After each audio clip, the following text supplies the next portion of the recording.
Hello, hello, hello, everyone. I want to personally welcome everyone, all you guys, to a behavior analysis on institutional racism in the United States. I am Shamika Pegue. I am a provisionally licensed behavior analyst here in the state of Missouri. I have my master's of science in applied behavior analysis, and I am the vice president of operations here at Stand Up for Equity, as I've been calling it. We call it SUFE. Um, this is a very momentous occasion for us because this is the first time that we're going to have our public voice out there in a medium that we created. So we are very excited to have you guys attend this event. It means a lot to us. We are an organization that's new and upcoming. We are originating here in Missouri. We're trying to do a lot of work here in Missouri. And we are a not-for-profit organization that is working to remove the inequities that have been institutionally built into the system that is really not helping communities of color and disadvantaged communities all over America. So we are really here to do the work of breaking those inequities and creating a more equitable society for us all. So that's who we are and that's what we're doing. And we are SUFE. All right, we're going to get into this presentation. Just again, want to thank you guys for coming. Please stick around, grab some popcorn, grab some snacks, get you some water, get you some juice, some pop, whatever you need. Bring it here with you because we are trying to get into the heart of this situation and we're going to delve deep. And we're getting into a different framework of thinking that you guys may have never seen before in regards to institutional racism being discussed in any educational format. So today I am the behavior analyst that's going to help to break down institutional racism into a behavioral analytic behavioral approach format. It's going to be something different, but it's going to be something I think is really invigorating and exciting and very educational. It's going to give you a different lens into this subject that you have never seen before. And I'm so excited to have it here for you guys as an educational tool and outlet. So let's get into this. Very excited to be here. Thank you guys for coming yet again. All right. So what is behavior analysis? Behavior analysis is a natural science. It seeks to understand the behavior of individuals overall. I'm a behavior analyst. I do this work every single day. And our goal is to see how biological, pharmacological, and experiential factors just influence the behavior of humans and sometimes, depending on the field of which you're practicing as a behavior analyst, non-human animals. And that's usually through, experimental analysis of behavior. So when I say this, our field originally started off as animal research. Skinner, who was the father of our science, he was a fanatic with animals. He loved them, that was his thing. He did a lot of research on behavior and looking at the principles of behavior that helps to maintain animal behavior in the environments in which they are sustained. And the whole goal was just looking at defining the principles. What is punishment? What is reinforcement? How does extinction work? How do we do this? And so that field was known as experimental analysis of behavior. Some people and some of our colleagues and our mentors and our giants who came after that studied under Skinner, and they were just looking at these principles and being like, I think this works in the natural environment with humans as well. And it can be applied. The work that we're doing to change and alter behavior and replace old behaviors with new behaviors can really be applied to human learning. And they took this work and they applied it first in a nursing home working with nurses to see if they could increase the likelihood of nurses being more competent as professionals to their patients. And lo and behold, it worked. And that's where applied behavior analysis came in. And that is what I have my degree in today, applied behavior analysis. So in this regard, we recognize that behavior is something that individuals do. It's also behavior is something that individuals say. A lot of our behavior is verbal behavior, and we'll talk a lot about that. And behavior analysts place special emphasis on studying factors that reliably influence the behavior of other individuals. So if we're going to conceptually look at behavior analysis, we have to look at it as a realm of science that is studying human learning and human behavior. And it is within this science that we have a set of rules, we have sets of principles, and they can be described as to how these two things just take place within the field and the behavior analytical framework that it comes in. So in this regard, according to Cooper, Heron, and Hewitt of 2007, behavior is a product of its environment. It exists within the contextual environment of which it takes place. Behavior is altered. That means it can be either strengthened or it can be weakened by its consequences. We're going to talk a lot today about consequences of behavior. And whether a behavior is punished, whether it's reinforced, can only be determined by the course that behavior takes in the future. That means that we don't know whether or not a behavior has been punished or reinforced until we know what happens again in the future with that behavior under similar circumstances. And currently, behavior analysis has substantially created this field, contributed to the field of developmental and intellectual disabilities, such as autism-based treatment. And I put this in here because I want people to know that this is something that's not just in theory. This is in practice every single day. I practice this every single day. I use these techniques with my clients and with my staff that I train. I do it every single day. This is a real field and it does result in real change. And I really wanted to take this as an opportunity to apply this field to the conceptualization of institutional racism, because if these mechanics are happening to us every single day under less stringent circumstances, they also have to be happening every single day under more significant circumstances, things that are going to alter people's lives for either the worse or the better. And it's important that we see that and we see the mechanisms that are truly working in the environment as they are happening, as they are really occurring. So this is what we're bringing to you guys today, is a behavioral analytic conceptualization of institutional racism here in the United States. So let's get into institutional racism as it is defined. Well, recently, this past summer, I do believe there was a restructuring of the Merriam-Webster definition of racism, according to Hausen of 2020. And that restructuring actually came from an African-American girl who I believe was attending Mizzou. And she looked at the Merriam-Webster definition in the dictionary, and she's like, this is inadequate. It doesn't appropriately account for systematic injustice. It only looks at the phenotypical discriminations that we've come to understand that baseline of racism to be. And she's like, we have to be more accountable with this definition, because without that accountability, then there's no justice in seeking some issues where systematic racism is happening and there's no definition for it. There's not a broad conceptualization that is reaching people in the public about what institutional racism looks like as a systematic form of injustice. And as a result, Merriam-Webster being a part of their community, seeing their plight, seeing their own identity in their community, came together to be a part of this change of really getting a better definition of what racism looks like. And of course they included systematic racism as well. So we have to break this down. Systematic racism is just another word for institutional racism, another phrase for it. And according to the National Association of School Psychologists in 2016, the systematic distribution of resources, power, and opportunity in our society to the benefit of people who are white, the dominant race, and the exclusion of people who are of color, racial minority groups, is a better conceptualization of institutional racism. In this regard, the U.S. has a history of racially distributed resources and ideas that help to shape the view of ourselves and others. U.S. consists of a hierarchical system that comes with a broad range of policies and institutions that keep it in place. Institutions maintain this power.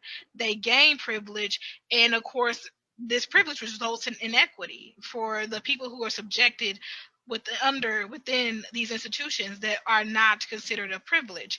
And this is a framework of social injustice, of systematic injustice. And we can look at these previous institutions. We can look at slavery. We can look at segregation, specifically as it results or has resulted in Jim Crow laws and separate but equal policies of the South. We can look at reservations where Native Americans are existing and living with limited resources, in cases of having their water threatened to be removed. And we can look at previous institutions of internment camps that really did happen here with Japanese Americans, as a result of just the Red Scare or of communism. So when we talk about these institutions of power that are being maintained, we have to look at, if institutional racism exists, that means that there's a foil to institutional racism, and in that foil being social justice. So social justice is a foil to institutional racism that is maintained by privilege in our culture.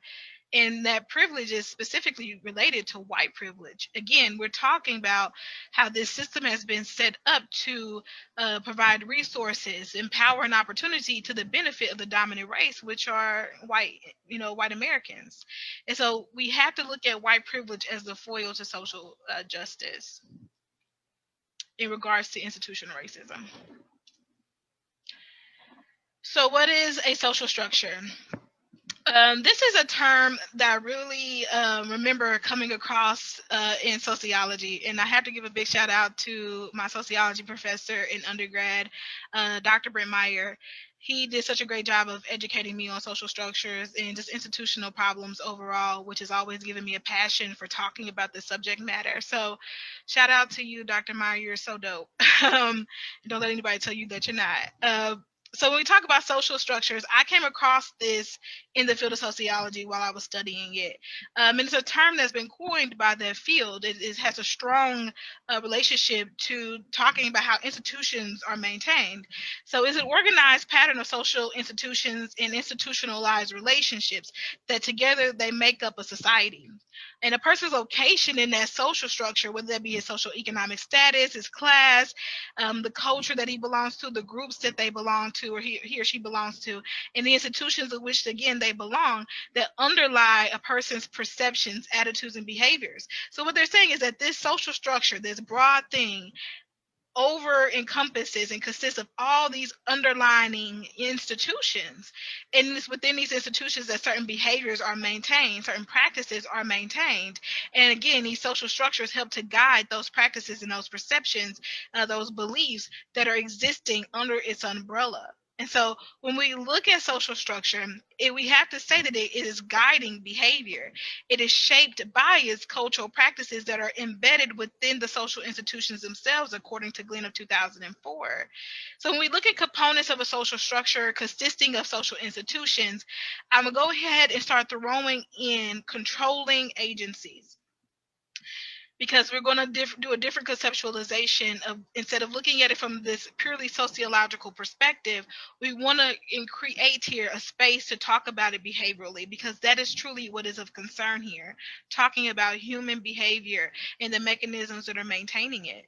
So we have these components of a social structure. They consist of social institutions, aka controlling agencies. And these agencies, they work together to maintain a social order by limiting, guiding, and organizing human behavior overall, according to Skinner of 1953. So I want to pinpoint some words here, some terminology that I want you to start familiarizing yourself with. Get used to the words, because then we're going to go in and start defining what they mean and how they're relatable in this conceptualization of how institutional racism is maintained in our culture. So looking at association, just think about everything you've ever thought about association. What does it mean? Looking at reinforcement, again, do that same thing. What does it mean? What does reinforcement mean? Punishment. And then shaping and or modeling and imitation, which are two different things. Shaping / modeling of imitation. So think about these, mechanisms, and we're going to talk a little bit more, dissect more into how they're being maintained in our culture. What is an institution? An institution is a system of behavioral relationship patterns that are densely interwoven and enduring, and they function across an entire society. Emil Durkheim conceptualizes this in 1895, which is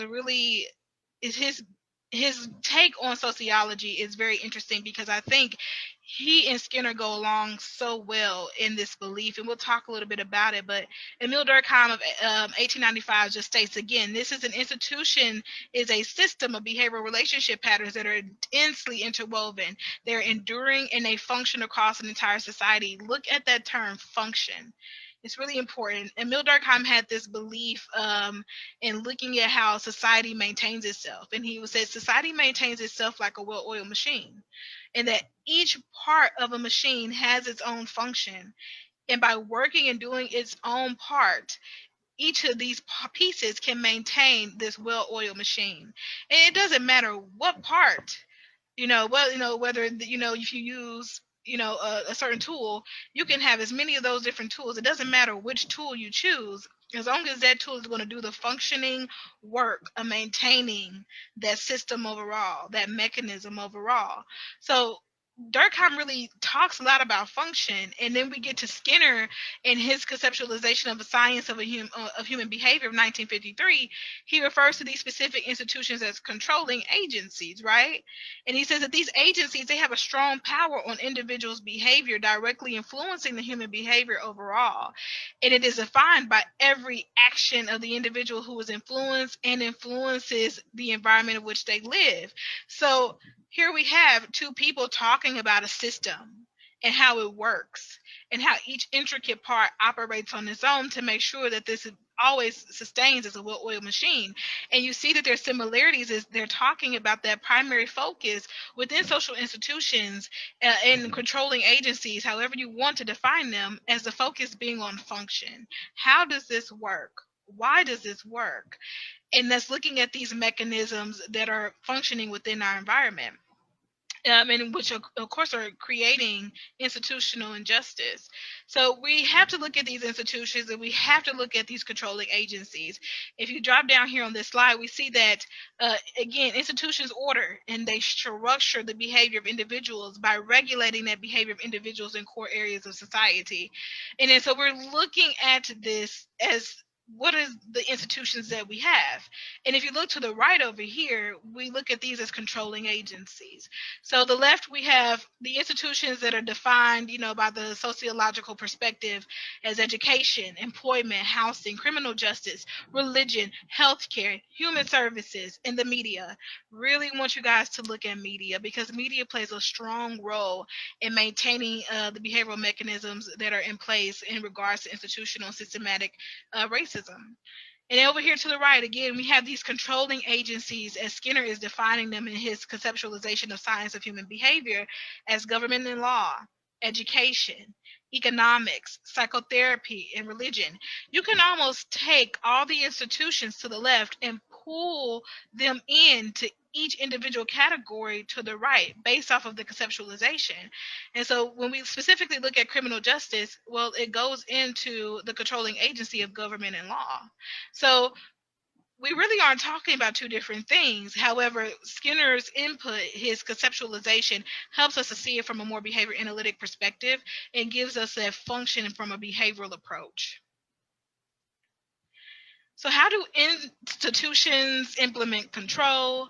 We got to talk about basic principles of behavior here. And this is where I wanted you to think really closely about those words that we were just going over, because this is where we're going to actually learn, the conceptualization of what they mean. Like, what does association mean? What is reinforcement? So this is a bread and butter of what behavior analysts do, and we do it all the time. I'm going to break down some terms here, and I know for some of you guys, it may be very difficult because we've come to learn some of these mechanisms as one thing instead of what it truly is in our culture and our society. But when we look at the basis of this from the science of behavior analysis, I want you guys to kind of throw all of what you think you know about these terms away. I want you to think about them, but kind of be lenient on your own understandings, because what we've come to learn about in behavior analysis is sometimes people don't know the difference between negative reinforcement and punishment. They get them mixed up all the time. And because, there is no conceptual, difference for some people, it's very hard for us to dissect, what is negative reinforcement versus what is punishment. And I want us to kind of come in with a clean framework. So just think of these words, and I want you to look at, these definitional terms and think of, examples that you've seen and maybe in your own life of how this works and how it's maintained. So association. Association is just a pairing between stimuli and events that is either responded, which means it's elicited, or conditioned, which means it's evoked. We're going to talk a little bit here about respondent conditioning versus operant conditioning, because this is where we are kind of looking at what this means here. These are two different conceptualizations almost. So a pairing between stimuli and events that is either respondent or is conditioned operantly, which means it's evoked. Respondent conditioning comes from the work done by Ivan Pavlov. Haven't said that name in so long. He does this work where he's making an association between um, our reflexes and outer stimuli. And as we know, one of the things that he did that was the most talked about was the pairing of food with stimulus for a dog, that increases likelihood of salivating, even when the presence of food wasn't in existence, or wasn't present. We look at that and conceptualize that as a part of respondent conditioning. In this regard, he took a bell and he will present it with food for this dog. And he would do this over a period of presentations, a bell and food, a bell and food, a bell and food. And over time, he was able to just get the dog to salivate just on a single ding of the bell, because that pairing had become so significant, so strong, that he didn't even need the presence of the food anymore. The bell alone would make the dog salivate. That's different from operant conditioning, because operant conditioning evokes a response based off of the consequences that are maintaining it overall. And this is important because it talks about two different types of conditioning. But either way, an association can be paired regardless of whether it's respondent or it's operant. However, it just happens to be a little bit different with operant conditioning. In this regard, your behavior is likely to either get you punished, or it can get you it can either punish your behavior or reinforce your behavior. So regardless, in that way, we can either create an association. We can create an association that's based purely in punishment, or we can create an association that's based purely in reinforcement. Speaking of reinforcement, dropping down here, a mechanism in operant conditioning to refer to anything that increases the likelihood that a response will occur again under similar circumstances in the future. Again, reinforcement is an increased likelihood that something will occur again, some behavior will occur again in the immediate future under similar circumstances. So in this regard, we have positive reinforcement and we have negative reinforcement.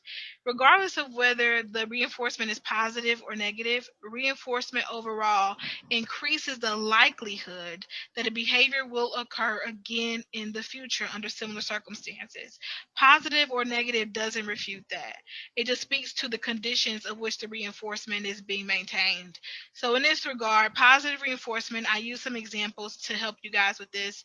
After completing job training requirements, one is rewarded with an immediate bonus following that requirement being completed. That's a form of positive reinforcement because, again, something was added to the environment. I added a bonus to this person's environment after they engaged the job requirements.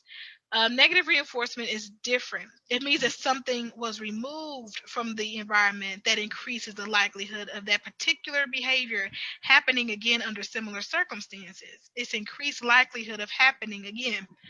In this regard, I use a different kind of example. And this is one that could happen under training or working, at a job. After persistent nagging from your boss, you complete required training, ending your boss's nagging.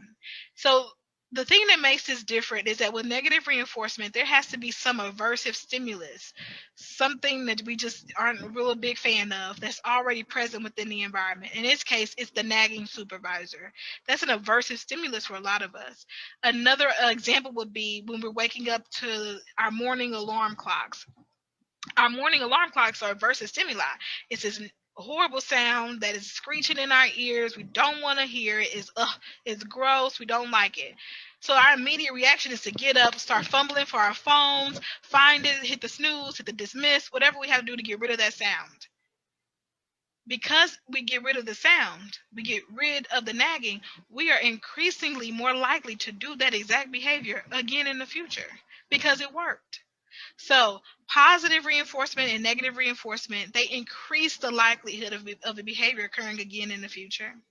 That is very different from punishment. Punishment is any event occurring after a given behavior or response. It reduces the likelihood of that behavior occurring again in the future under similar circumstances. So here, with reinforcement, we are increasing the likelihood of this behavior happening again in the future. We're going to increase it. With punishment, we're decreasing the likelihood of that behavior happening. An example of this would be failure to show up for your work, you get fired. As a result, you are going to be less likely to fail to show up to your next job in the future. You're going to show up because, man, my last job, I barely showed up. I got fired. I probably should do something a little bit different this time.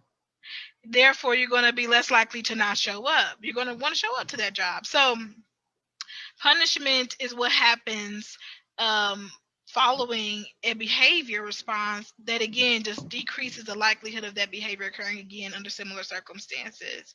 But I want to talk a little bit about this personally. I always use this when I'm trying to describe punishment.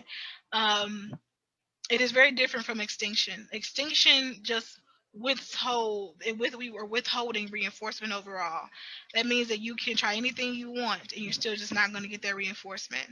It's not punishment, because punishment is removal of reinforcement. Extinction doesn't remove reinforcement, it just withholds it. There's no opportunity to get it, whereas punishment is completely removing the reinforcement that was already there. So in this regard, the best example I could ever use for you guys, having worked up north, which is like 30 minutes away from me from my current, home. I was in such a rush to hurry up and get to my job, start my groups on time, get everything printed. I was in a rush. I end up going into work. I'm getting out my car. I'm getting all my books out. I'm getting all my stuff out from my office. I am so preoccupied with what I'm doing. I end up locking my car with the keys inside. And as soon as I did it, I knew I did something real bad. And I go in, and the whole day I'm just thinking about my car has my keys locked inside. And I'm calling every locksmith while trying to get ready for groups and see my clients and all of this other stuff. And in that day, it cost me a lot of money to get that locksmith to come in, over $100 to get my keys out that car, just so I can go home at the end of the day. To this day, I have never failed again in that way. I always make sure that my keys are in my hand. That significant amount of punishment severely suppressed that behavior of locking my keys in the car, from that point on. So that is the difference between, negative reinforcement and punishment. All reinforcement is to increase the likelihood of a behavior, but punishment is suppressing behavior. It is the complete removal of reinforcement. Shaping is reinforcement based on successive approximation to a terminal goal or response. This is so important. Talking about shaping and modeling and imitation, these are teaching mechanisms. The first two, reinforcement and punishment, and even extinction, those are consequence mechanisms. They are something that happens as a result of engaging a behavior. Shaping and modeling and imitation are teaching mechanisms that happen before a behavior is likely to occur. So we go in with these mechanisms to teach something. We want to teach our people or your kids or whoever you're training a skill. We're going to use shaping and modeling and imitation to make it happen. So again, shaping is reinforcement based on successive approximations to a terminal goal or response. The best example I could ever use for this is definitely looking at basketball. I've never been that great at basketball. And so having people teach me is something I've always had to endure, even though I'm still terrible at basketball. But the way we would do it to shape a response would be putting a kid 10 feet from a goal. And we can go in and say, hey, we want you to try to get from here to there with this ball. We want you to throw this ball in this hoop 10 feet away. And this kid might be like, oh my God, I'm horrible. How am I going to do that? Well, we're going to shape them. We're going to shape this behavior out. And so we take this ball, and that person's going to slightly throw it. We just want him to be able to throw it right in front of his face. And we'll reinforce that, oh, thank you. You got it 2 inches in front of your face. The next time we go in, we want you to get it a foot away from you. We want you to be able to get it at least 1 foot away from you. And then we reinforce that. And they'll go, oh, well, now we want you to get at least 2 to 3 feet away from you. And then we reinforce that. Once we move on to the next part of the goal, we completely stop reinforcing anything that came before it. So now that we're at, let's get it in 3 feet in front of you, we're no longer reinforcing you getting it into 2 feet. We're not reinforcing you getting it into an inch of your face. We're only reinforcing 3 feet or better. And we keep doing this until this person can take the ball independently and throw it into the hoop on the first try. And from there, continue to do that overall. And that's what we'll continue to reinforce. So again, reinforcement is just then based on successive approximations to a terminal goal or response. And another example would be just using training again, because we're going to talk a lot about this as an emphasis on looking at institutional racism. After so many training sessions, for instance, we have a person that has gone through training session 1, training session 2, training session 3. After so many of those, we're only going to allow that person to move forward after they can take an exam and then pass it with 80% or greater. That would be a realistic shaping goal in our, work environments, something that we can see all the time. And then that is something that we are going to use as a teaching mechanism. Remember, these are teaching mechanisms. Shaping, modeling, and imitation are teaching mechanisms. Those mechanisms help us to bring about certain behaviors. Moving to modeling and imitation. The definition is a subject provides an example of a behavior that is replicated by another subject. When training, for instance, this is another example, the trainer shows the trainee how to do a behavior, which is replicated again by that trainee. Modeling and imitation takes place in naturalized environments all the time. The best example I could ever give you guys would be one of me and my mom. My mom, when I was growing up, hated dogs. She still hates them. She's not a fan. She just never liked puppies. She never liked dogs. She just doesn't like dogs. She's not a dog person. And I loved dogs as a young kid. I loved them, big dogs, little dogs, whatever. I just like dogs, and I like to put my full face in their face, and I like to touch my hands all over their face and all over their body. I just love dogs. My mom not a fan. One day, I see my mom freak out at the presence of this huge unchained dog who was doing nothing but just standing there. And she freaks out. She grabs me. She's running to the house, trying to hurry up, opens the door, can't get the door open. I mean, in fear. And this dog is just staring at her like, ma'am, are you okay? And she's freaking out in the presence of this dog. Guess what happened to me after that day? I started to not like dogs. My mom conditioned me through her modeling, and I was able to imitate it later. That is the strength of modeling and imitation. I've seen the way she would act in front of the presence of a dog, and in future circumstances, I would imitate that as well. That is, she taught me fear of dogs. And I love dogs. I had to then, over years, you guys, just a little story time. I had to go and teach myself to love dogs again, starting with little dogs and then working my way up to bigger dogs. But it was one of my goals was to love dogs again. And I had to reteach that, to myself because I had a healthy fear of dogs because of seeing my mom act that way one day with a dog that wasn't even paying her or me any attention. All right, moving to the next slide. All right, we're going to talk about how this whole mechanism is put together. There is a strong way in which this mechanism is sustained, and we're going to break it down in steps. I think it's important to do it like this because it helps us to conceptualize it a little bit better, helps us to really put all the pieces together as we're moving through this work. So we're going to talk a little bit about how this system is maintained and the steps that follow with this behavioral approach, because it's a very strong approach and it's something that you guys may not have discussed before, been educated on before. So I really want us to take our time with this part. Okay, so we are here. We want to talk about the first step. The first step is that the minority individual is commonly paired with aversive stimuli, which elicits fear. According to Skinner of 1953, we know what aversive stimuli are to us. We know what it looks like. We know what we don't like. We know when we are coming into contact with something that we do not like. And that first step for how we are conditioning people to become a part of this big institutional racist platform is the way in which minority people are treated in this country. It starts with how this minority individual has become paired with aversive stimuli that elicits fear from us. So, in this regard, we're making associations that are based primarily and eliciting fear when we put these associations of people of color with aversive stimuli. We just pair them. In this regard, these pairings, they're persisting. The individual becomes a conditioned aversive stimulus and they become an object capable of eliciting fear from other people.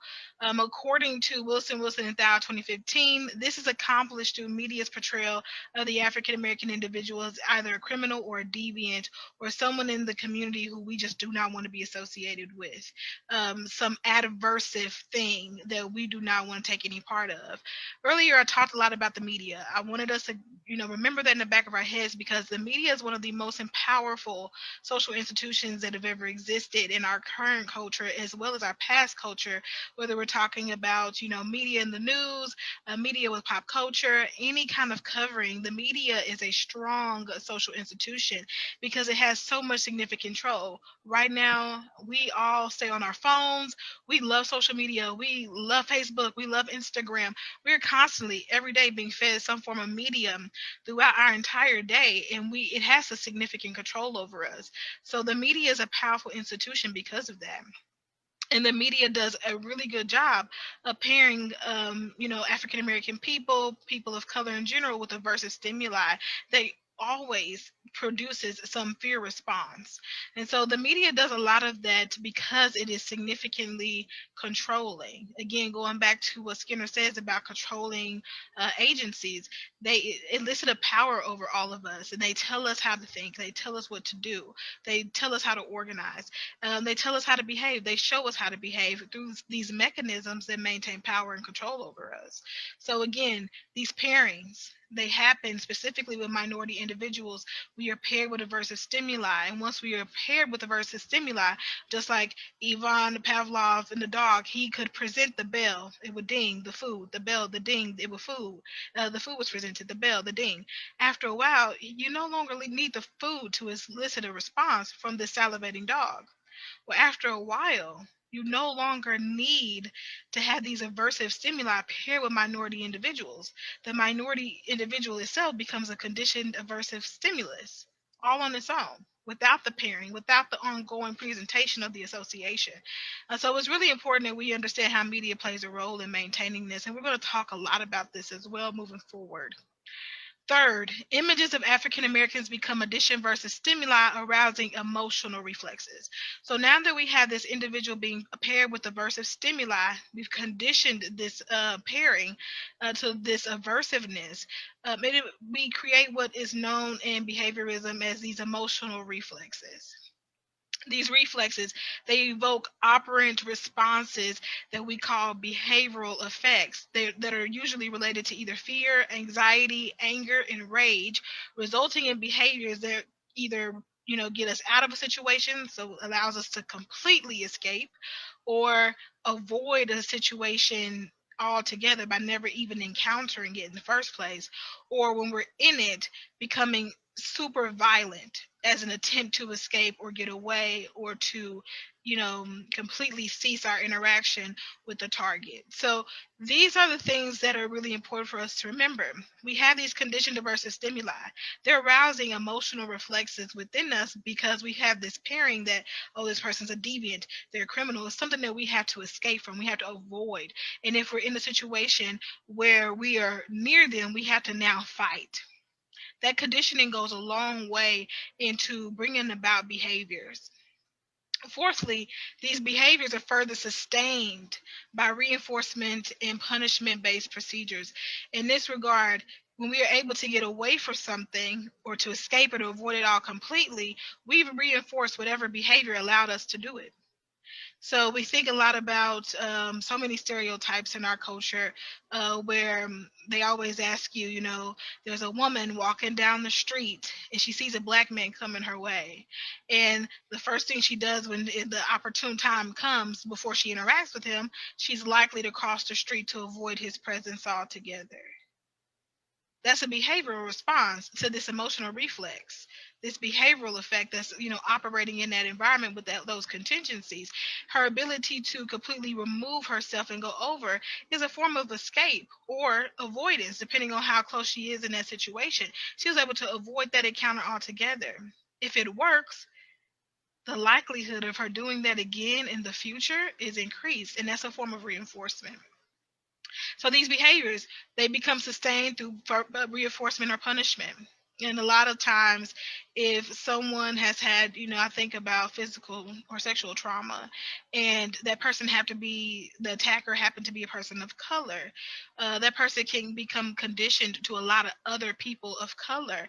And again, that form of punishment that they were subjected to, on their bodies, it becomes a way to suppress behavior that led to that particular act in the first place. So you may even have women who've been sexually, attacked avoid certain places before they even get to a place where they feel threatened, because again, it serves as a form of punishment to get attacked. And if that person that was your attacker was someone of color, then you seeing other individuals who are of color, or other, like specifically men, if your attacker was a male of color, you may go into avoiding places all the time, and you become, able to avoid those places, which results in reinforcement as well, because of a previous punishing experience that you felt, that you resulted in those behaviors that are consistently reinforced by avoiding certain spaces. So this is not something that is happening, in a vacuum. These are not isolated events of occurrences. This is what conditioning can do. It teaches you this environment was either really good for you, or this environment was really dangerous. And you should either run to this environment, or you should run away from this environment. And these contingencies, as they persist, they help to sustain behavior. Fifth, when we look at modeling and imitation and shaping, they perpetuate these behaviors in our culture as they are taught across institutions. I look at teaching across just various institutions all the time, whether it be in housing or in criminal justice, which is such a big topic right now, how certain practices within the criminal justice system are being maintained through these procedures that we don't necessarily see with the naked eye, but when we break them down, this is what is happening. So we look at modeling, imitation, and shaping. There are mechanisms that are happening well before consequences occur that are going to help us to evoke certain responses in the end that are going to either be, reinforced in our environments. With modeling imitation, you see someone do something and you follow suit. I think a lot about our training protocols at work. A lot of the training and the things that I learned at work was just simply me watching someone else do it and then imitating that until it was satisfactory. That's what modeling and imitation does. And then shaping, of course, plays a role in that as a teaching mechanism as well. So remembering how all this happens, we're going to continue to break this down, but it doesn't happen, in a vacuum. It's not happening coincidentally. This is learned behavior and how it becomes ingrained in everything that we do, even seeping its way into our institutions. So let's talk a little bit about a cultural practice of institutional racism. Once an institution has embedded these mechanisms within its associated organizations, they become a cultural practice. According to Glenn of 2004, a cultural practice is defined as the cumulative effects of human behavior as a result of learned behavior of individuals, which is sustained by reinforcement and punishment. This is so important. So now that we have these mechanisms working in our environment, they're happening. They're happening all the time. There's reinforcement of certain practices. There's punishment of certain practices. There's an ongoing learning history that's being developed. As this is happening, as these mechanisms are working in these institutions, we are developing what is becoming known as a cultural practice within those institutions. Because once something is working and is working to the benefit of those who are in privilege and in power, we now will continue that process again and again and again because it is effective and it's reinforcing. Someone is benefiting from these practices. Someone has a privilege and a power that they're exuding through these practices. So once a social institution has embedded these mechanisms within within its associated organizations, it becomes a cultural practice. And Glenn comes back and says, that cultural practice is defined as cumulative, ongoing effects of human behavior that continue to build upon each other over time. And as a result of learned behavior, this is how this comes about. And it is sustained by reinforcement and punishment. So let's talk a little bit more about these consequences, because these consequences are called consequences for a reason, because they follow behavior. We are going to either be reinforced for our behavior, we're going to be either or punished for our behavior, or our behavior is going to go completely on extinction. It just depends on the consequences that follow, how our behavior is meted out through those consequences. So reinforcement, punishment, extinction, these are consequence interventions. These are consequences that follow behavior. Through the use of operant selection, an individual's behavior becomes sustained through these consequences, and it can result in either an increased or a decreased likelihood of that behavior occurring again in the future. Again, with reinforcement, there's an increased likelihood that a behavior will occur again in the future.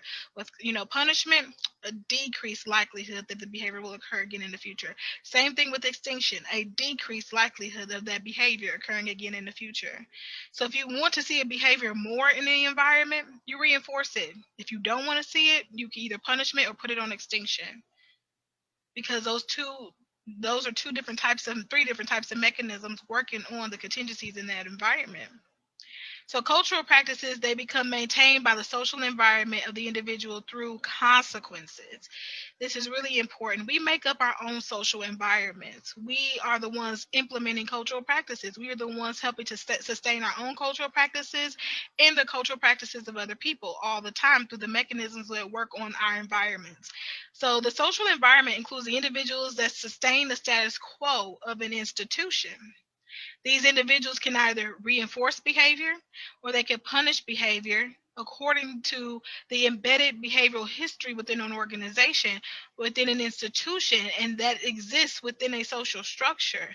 So when we think about social environment, we think of ourselves as the individuals that are working to maintain these social institutions, and we're either implementing reinforcement or we're doling out punishment, and overall we're just shaping and molding behavior because of it. Cultural practices are strengthened and maintained within an individual's community. That is the premise I want us to stick with as we move on to this next slide. Cultural practices are sustained and strengthened and maintained within an individual's community. So important as we move to the next slide. All right, so cultural practices, we can dig deeper. We just said it. Cultural practices are strengthened and maintained within an individual's community, according to Glenn of 2004. This is where it can get really complicated. But I'm going to break it down for you guys because it's so important that we understand this, because we're getting ready to talk about language. And language really matters in our culture. Language is how half of the behaviors occur. Verbal behavior, language that is spoken, that comes out, is a form of behavior like any other behavior. It's the behavior that occurs most oftenly in our communities. We talk a lot. So, and not even just talking, we gesture, we do all of these things. All of that is part of our verbal behavior. So cultural practices are strengthened and maintained within an individual's community. Verbal behavior is specific to an individual's verbal community, which sustains cultural practices through reinforcement, according to Skinner 1987. This is something that we had to break down. People who exist in a verbal community, they engage similar verbal behavior. We're going to talk about what verbal behavior is, but I want you to picture a community of people. And I want you to picture those community, the people in that community, engaging similar verbal language that they all understand within each other. So this is extremely important. It's something that we have to talk about. I am a part of a verbal community. You're a part of a verbal community. We are all a part of a verbal community. Sometimes we're a part of the same verbal communities, and sometimes we're just not. An example of this as we move into verbal behavior is my work as a behavior analyst. When I'm around other behavior analysts, we speak in jargon that nobody else around us probably understands. And usually it's me and my supervisor when we work in an office together, working alongside each other. We could have a whole conversation that didn't include any regular English to anybody outside of us. We could speak in variable ratio schedules. We could talk about behavior momentum theory. We could go in and speak on Grandma's law and the Premack principle and higher versus lower probability of occurrence. We can talk about discounting theory. We can talk about all of that stuff, but using language that doesn't even make sense to other people. Putting people on behavioral support plans and talk about antecedents and behavior and consequence interventions. And people would look at us like, what is happening here? Me and my supervisor are a part of a verbal community of behavioral analytic providers. We can have this whole conversation together because that is our community. We speak and engage in similar verbal behavior. So that brings us to verbal behavior. It is language that has, first and foremost, going back to that word, a function. It has a purpose in our environment whereby there is a listener who can mediate the request of a speaker. I want to say that again. Verbal behavior is language as a function whereby a listener mediates the request of a speaker. This is a perfect example. I have a cup. This McDonald's cup I've been drinking on for a couple of hours now. I could be thirsty. And I could say to you, I'm the speaker in this, presentation right now. I'm the speaker here. And I'm going to be a speaker here in this example. I'm thirsty. I say to myself, girl, you thirsty. Can you get yourself some water? Well, I can. But I can also ask you to get me some water as well if you were in front of me. I could say, and I know Sam is here. I've been picking on Sam all week. I'm like, hey, Sam, can you give me some water? And Sam can grab my cup and be like, oh, yeah, Shamika, I got you. Get my cup, go fill it up with some water, come back and hand it right back to me. And I'm like, thank you, Sam, so much. You're such a great friend. And from there, I could just start drinking my water. Shout out to Sam. In that regard, I was a speaker, and he was a listener. And he mediated my request for water because he understood me. It conceptually made sense to him because we have functional language that matters. So when we look at this verbal behavior, it is language that has a function whereby a listener mediates the request of a speaker, and it exists. It exists specifically to certain verbal communities. A flock of birds have their own verbal behavior. They engage in behavior that only birds can understand. Bees have their whole colonies where they're together and they're working, and there's like this queen bee, and she's having these babies, and they are all working to the benefit of maintaining these babies in this honeycomb for her. They have their own verbal behavior because they're part of their own verbal community. And we may not understand it because we're not supposed to. It's not our verbal community. Verbal behavior exists within a verbal community, and it's very specific. So here we ask that question, how does language function within our community?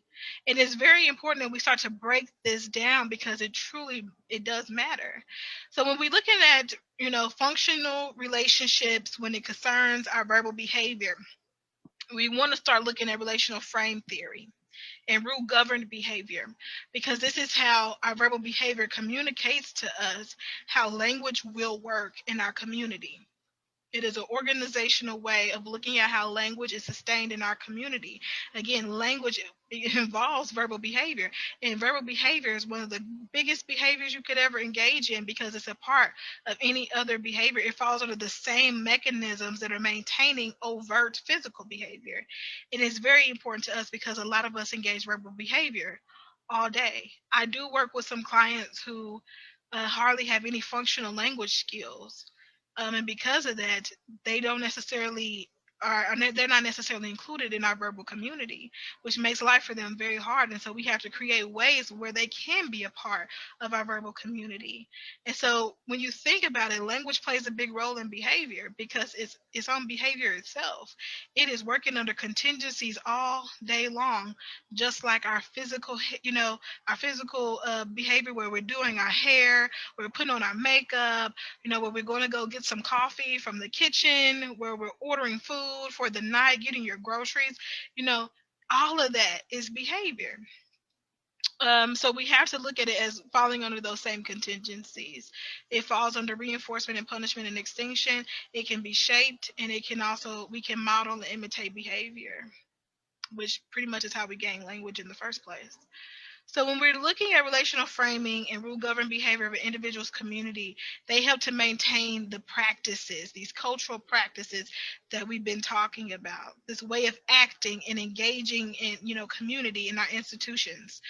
So relational frame theory, it states that language, when placed in a specific contextual environment, again, contextual, context, environment, it forms a relationship to various stimuli or events, creating, again, here's that word, associations between them, regardless of similarity or dissimilarity. Language is a big deal. We've been talking about that. It's a lot. It's everything. When we are looking at language, it's important that we understand that it happens in context. It just doesn't happen because we willed it to happen. It's happening in context. It is happening as a result of the environment of which it is being used. So language, when it is placed in a specific contextual environment, it does form a relationship with the various things in that environment and around that environment that creates an association to those things, whether those things be related to the language that is being talked about or not. And this results in what we call in the field derived stimulus functions. And they occur when we have aversive characteristics being associated to people who are minority individuals. So I know that that's a lot. I want to break that down some more. We put language in a context, in its environment. And the environment can include anything. It can include objects, people. It can include fish. It can include anything that is happening in. Language goes in this environment. And whatever the language is being surrounded by, we can create relationships to things and people that forms these associations. And these associations can gain strength as they're continually being reinforced to these things, regardless of if that thing has a similar attribute or is dissimilar. It doesn't matter. And in that way, we continue to build on what we consider a higher ordering of associations that allow us to derive stimulus functions within our language to characteristics of people and things that it normally wouldn't have been characteristic to derive it from. You have to think humans have been here for a very long time. When we, look at initial language in our culture, when we go back to, what people, consider cavemen people, language wasn't as what I consider sophisticated as it is now. It was very, if you want to say, you can use the term lowbrow, right? Because these are individuals who had no functioning skills other than what they were able to harvest from adaptation over time. And language was still, very, very small fragment of who they were. They can tell you enough maybe to not enter into a danger field or get killed. Language had a function of let's not get killed. Over time, as human ability grew with evolution, we're able to talk in ways that, are, formidable or, I guess more primitive ancestors were never able to talk because they didn't have those skills. And as we are adapting, we can build language on language on language. So now we can even have jokes and puns that only make sense, to certain verbal communities. we can have whole conversations that only exist to certain verbal communities. And whereas, those conversations to other people have no understanding whatsoever. Because of our language acquiring so many associative connections over years and times and decades and centuries, we can now make these relational frames and, in context to language that didn't exist before. That is such a great skill to have. But unfortunately, it can fall to its detriment when we are able to make derived stimulus functions with our language to people of color, to communities that do not have the advantages that others are afforded. In that regard, we can build aversive characteristics based off simple associations to start talking in ways that are not advantageous to certain communities. And these derived stimulus functions, they do occur, and they occur all around us to all things. They also occur to us in with things and subjects that are very sensitive and that are very problematic if we do not tailor our language in a certain way. So when we talk about derived stimulus functions, we're talking about these grand associations over time where we've been making connections here and there and here and there and over here to simple language patterns that, we can start pairing, aversive characteristics to people who are associated with communities that we see as a threat, that we don't like, that we've already have a pairing of aversive, characteristics to, and then we can start associating other characteristics to as well. And this is according to Bigland in 1995, and this research has consistently been built upon through relational frame theory by Dr. Hayes. So remember, language has a function. We do not engage language for language's sake. We engage it to communicate our wants and our needs. We need people to mediate our language. Otherwise, it becomes useless. So, relational framing is a mechanism behind prejudice or unjust beliefs in cultural practices. Again, we can make these associations to the point where we make other associations about aversive characteristics and making those links and those pairings between communities of color or communities that are at a disadvantage. Well, then we created a mechanism that sustains prejudice and these unjust beliefs within our cultural practices. So that's what we're going to continue to dig deeper into, you guys, is how do these simple associations become prejudice that becomes maintained in our institutions through reinforcement and ongoing consequence interventions, and then that is taught down all the way. So that is what we are here to really break down, is how cultural practices become these big things in these institutions to the point that they're hurting people and they're breaking down whole communities to the point where they can't exist without a concern for their own safety. Okay, so let's move to our next slide. We were just talking about simple associations and how they become prejudice. This is kind of where we're coming in and talking about relational frameworks. Again, relational frame theory supports the use of derived transitive stimulus relations and functions within our language. In this regard, we're going to talk a little bit about stimulus equivalence.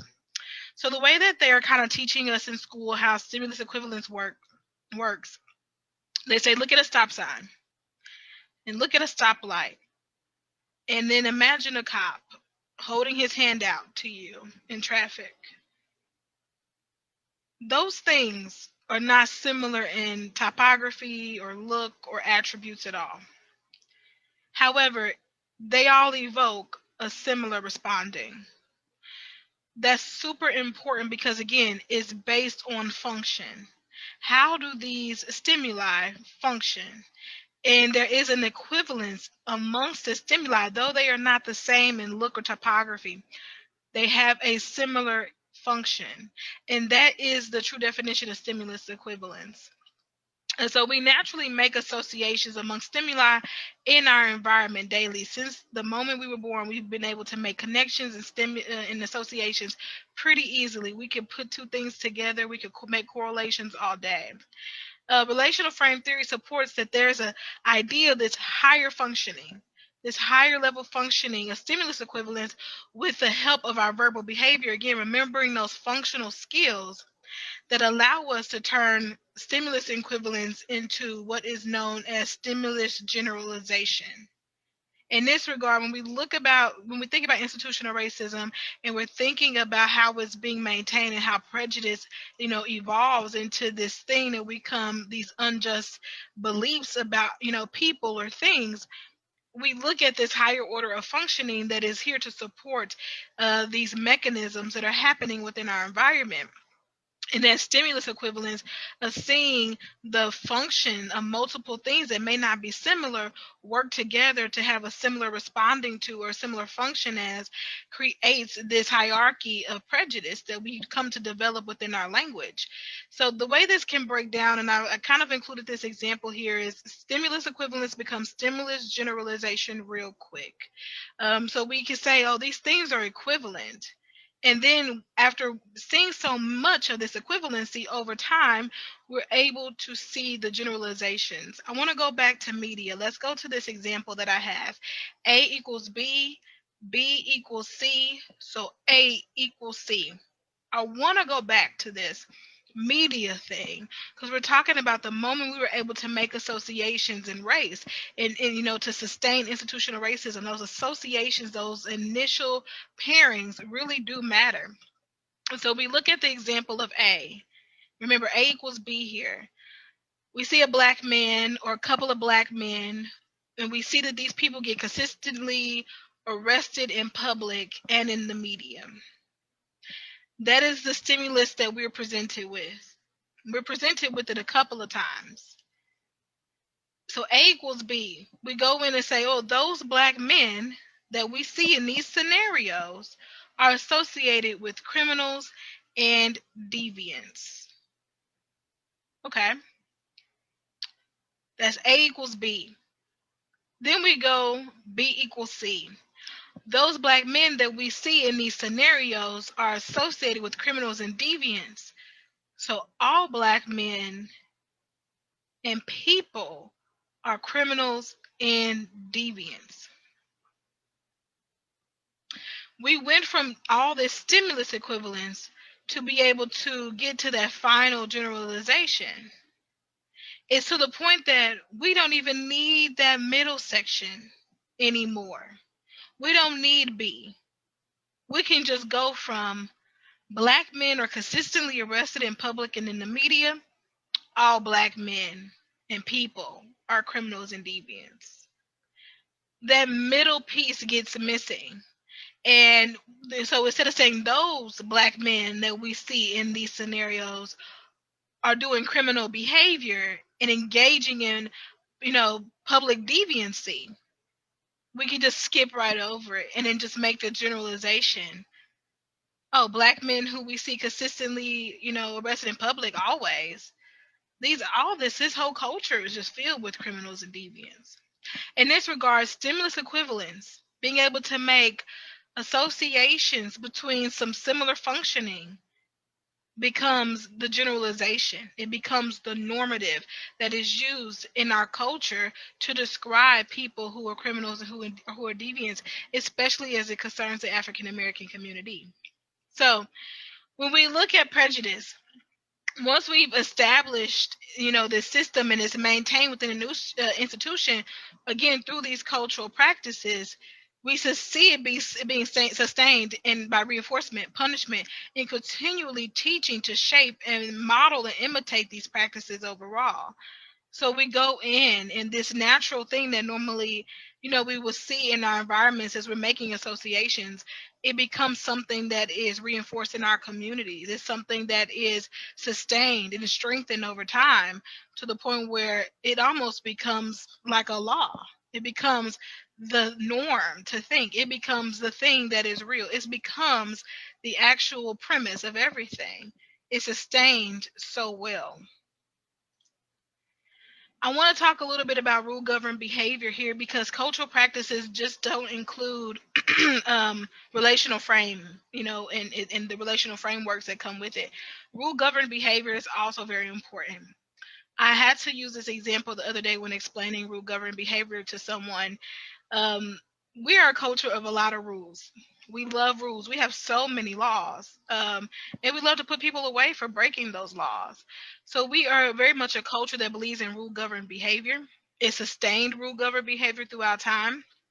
And so when we talk about rule governed behavior, it is behavior that is the result of stated/written consequences or instructions, not due to contingencies experienced in the actual natural environment of an individual. In this regard, we have what is known as verbal antecedents, again, instructions, because they come before the behavior. Anything that comes before a behavior is an antecedent. And so if we have these verbal instructions coming in before behavior is even engaged, it can then operate on that behavior and then, of course, bring about a certain behavior as a result.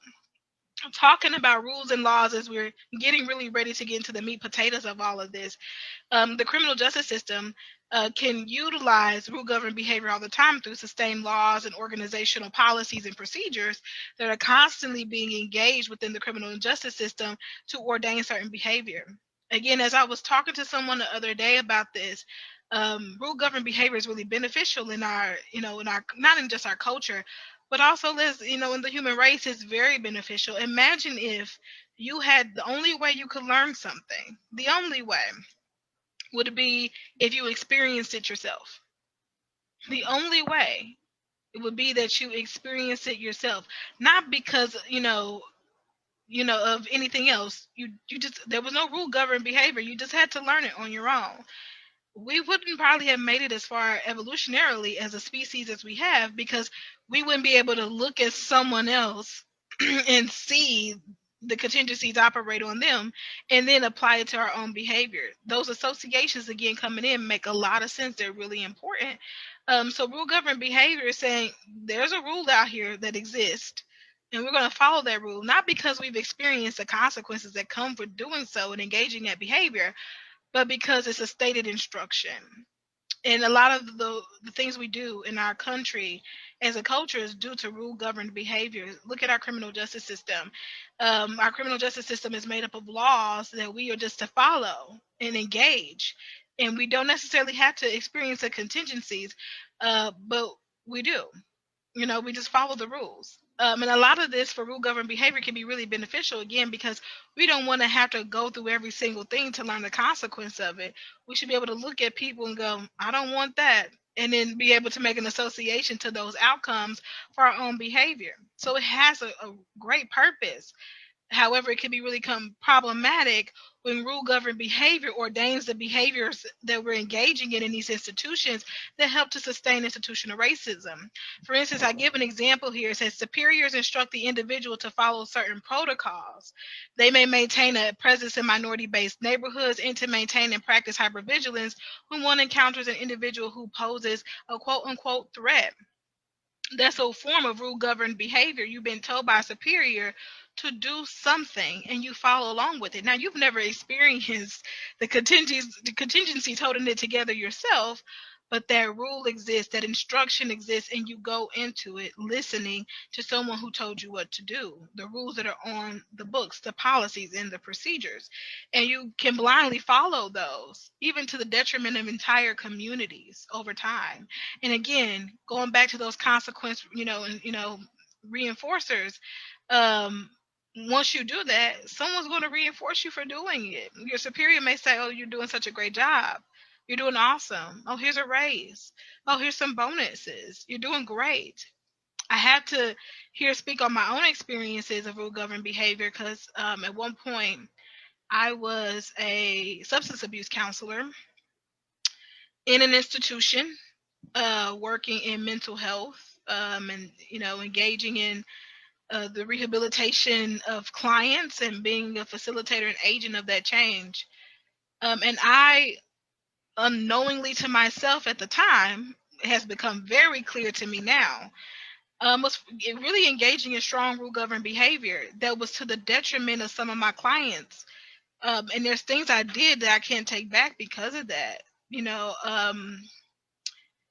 regards to being a part of the school to prison pipeline, I worked for an agency that was one of the first initial steps to getting a kid out of the school environment for several months at a time and starting them along the process of the school to prison pipeline experience.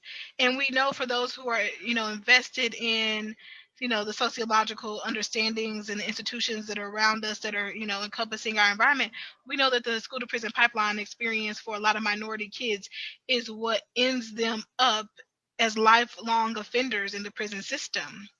And I was a facilitator of that unknowingly, thinking that I'm doing this great job. Well, of course, I'm following the rules. I'm doing and meeting my quotas of seeing my clients.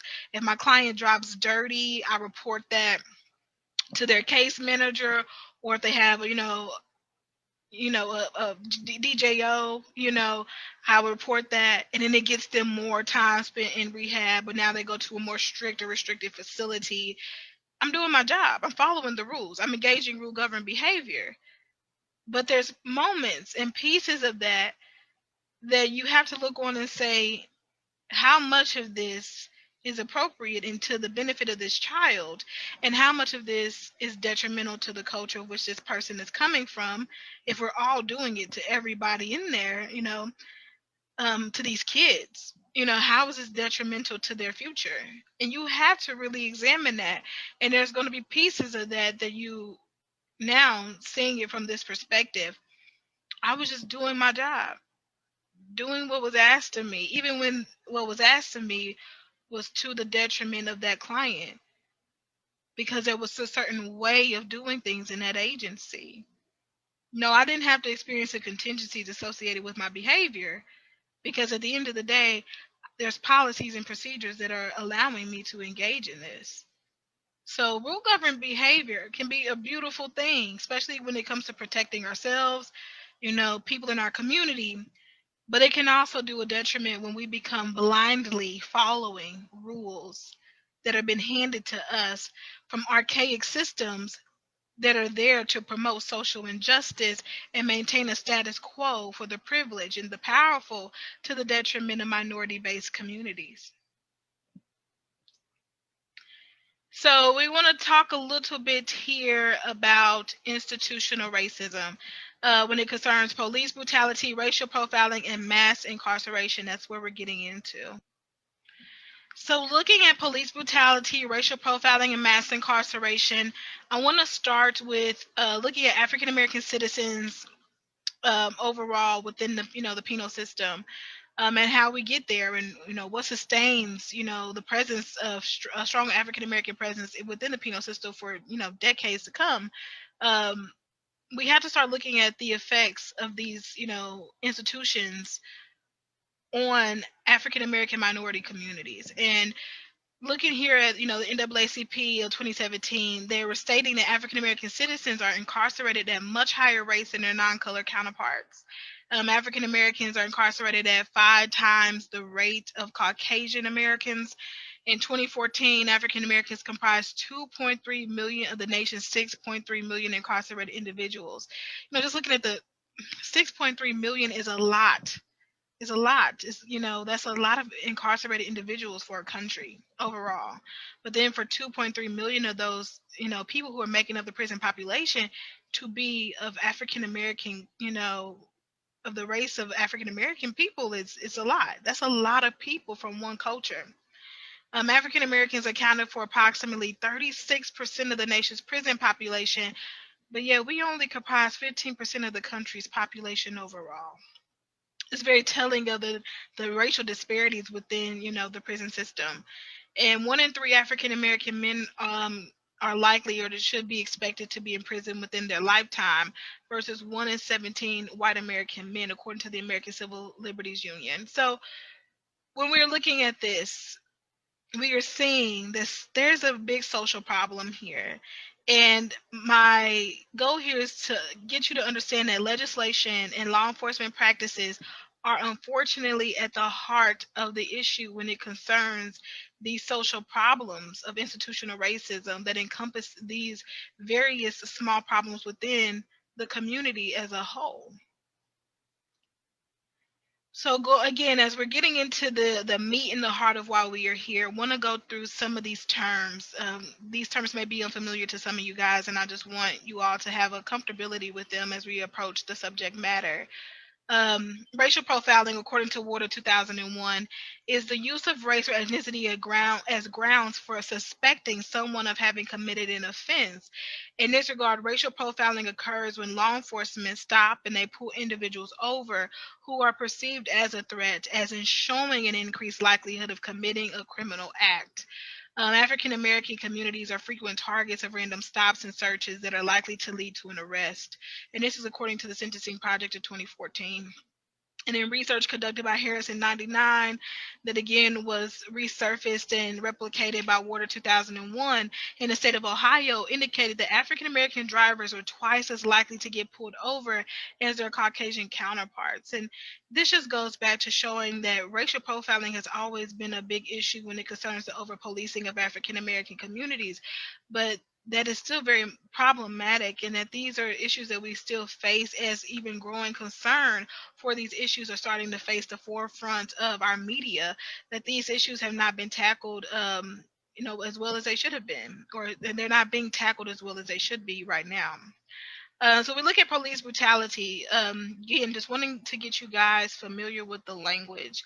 It's a civil rights violation where officers exercise undue or excessive force against a subject. This includes, but is not limited to, physical or verbal harassment, physical or mental injury, property damage, and unfortunately death. And mass incarceration is just discussing is the presence of the prison boom beginning in the 1970s, resulting in an influx of individuals into the penal system in mass. Mass incarceration, that boom is directly related to the war on drugs that was, initiated by Nixon and heavily followed up by Reagan.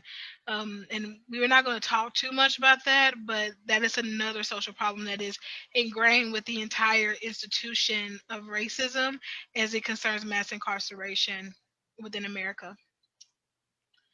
I really want to focus here. I know that skipping that is such a sensitive part for a lot of people, but we're already so knee deep in this presentation. To add an additional part would just be more lengthy. And unfortunately, we can't cover every single institutional issue that exists because there is so much that is needed to be changed right now.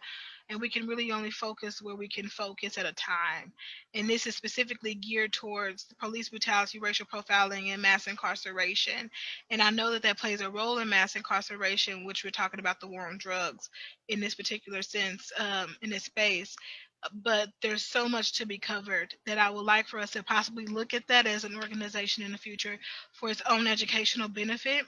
And there's so much that we want to present to you guys, but we're just taking it pieces at a time just so that it's more digestible and it's, easier for us to express it in a well laid out format instead of rushing through statistics. So my apologies if we don't get to really talk about the war on drugs and the effect that it had on the African American community.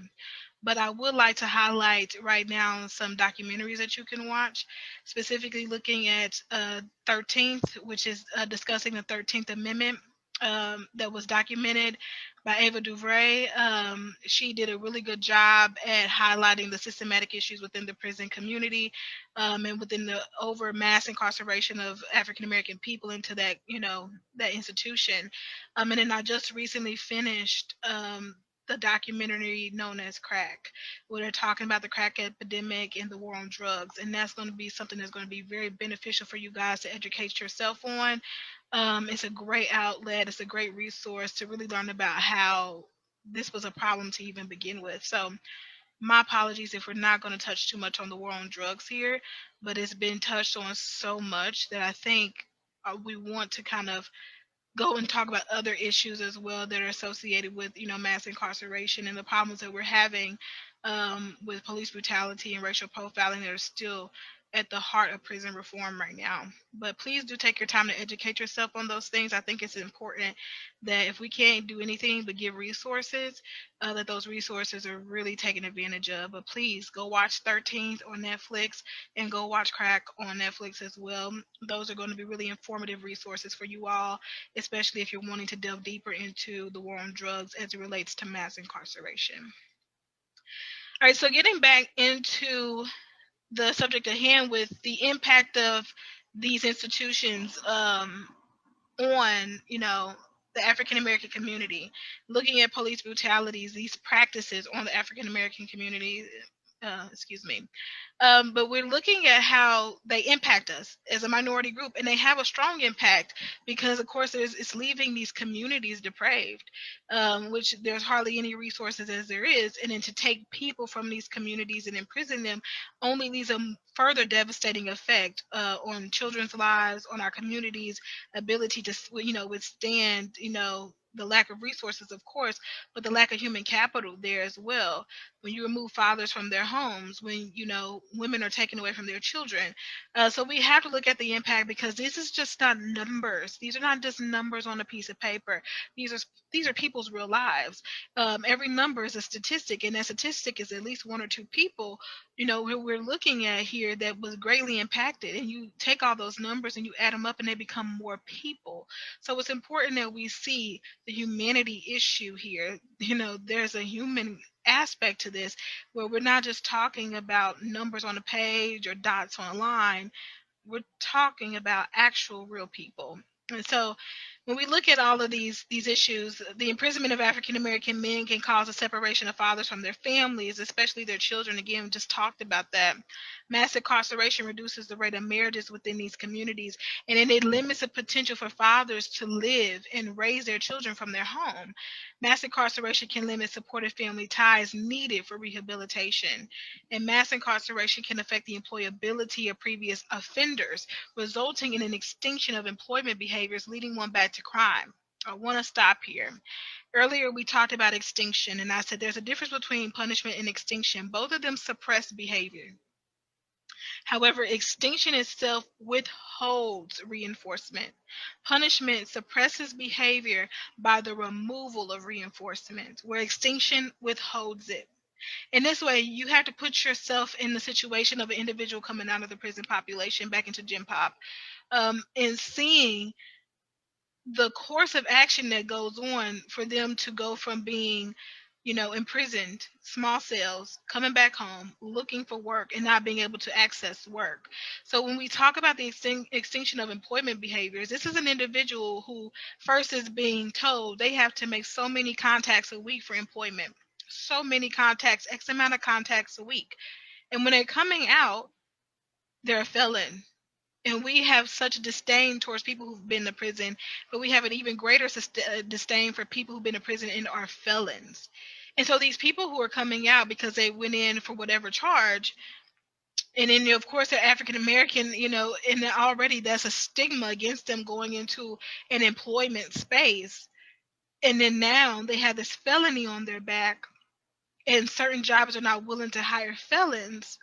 You see that these people's behaviors go from, oh, I'm excited to look for work. I want to find a job. I want to find a job. I want to find a job. And as they're going out, they're being told, no, no callback. No, no, no. That's a withholding of reinforcement. Employment is a form of natural reinforcement in our environment. Well, not necessarily natural reinforcement, but it's a contingency that of which we are able to engage monetary value from our lives for our work and our worth. And that way, when we're trying to get a job, we're trying to get access to money to obtain natural reinforcers for our lives. And so when we're working, we're getting not only a sense of self-worth, of course, but we're able to feed our families, we're able to feed ourselves, we're able to shelter ourselves, we're able to take care of our needs. And so you have people coming out being told no, no, no for every job because they're a felon. And even more so because the likelihood of African Americans getting hired in certain positions is already rare. You're limiting their access to that resource. And that's a form of extinction because you're withholding reinforcement. And as a result, it's likely to lead them back to crime because we cannot not have resources for ourselves. We cannot not be able to take care of ourselves. And so they go back to the thing that is reinforcing. Well, crime has always worked. Crime maybe one time led you to prison, but for those X amount of other times, you were able to feed your family. You were able to make ends meet, pay your bills, take care of your home. And that's the one of the horrible effects and impact on the African American community is that mass incarceration changes the odds of employability. And that's something that we definitely have to have more conversations around as a as a way of engaging true prison reform. It's not to worry about what's happening in the prison itself, but with all of these things, the police brutality, the racial profiling that even gets you in front of the judge in the first place. So just some tidbits here on what we're really talking about is real human life here, and that's important.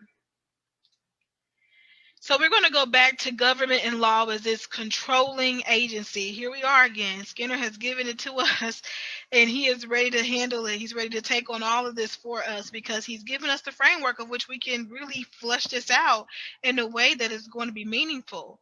So we're looking at government and law. This is a controlling agency for us. Skinner states that government and law help to establish codes of order and justice which maintain safety of the governed, protect property, and ensure the overall order of our society. And many of the interests served are those of the powerful through the use of control and punishment. This is Skinner, 1953. And again, still today, not much has changed. Individuals who are perceived as a threat to these interests, they become the primary targets of the controlling agency of the government. And so this is important because we're going to talk about who is a threat in our culture, who is considered the threat in our communities, who do we identify as threatening. Again, going back to association, reinforcement, punishment, shaping and imitation, we know in that associative first step that we have conditioned a certain people to now become conditioned aversive stimuli when they're in front of our presence. We know who these people are. We know who the criminals and the deviants are because we have done painstaking task of associating them with criminality and deviancy. We know. So this isn't something that's new. This isn't something that we have to really think hard about. Who is the threat? Individuals who are perceived as a threat to these interests become the primary targets of the controlling agency of the government, according to Skinner of 1953. Let's talk about the threats.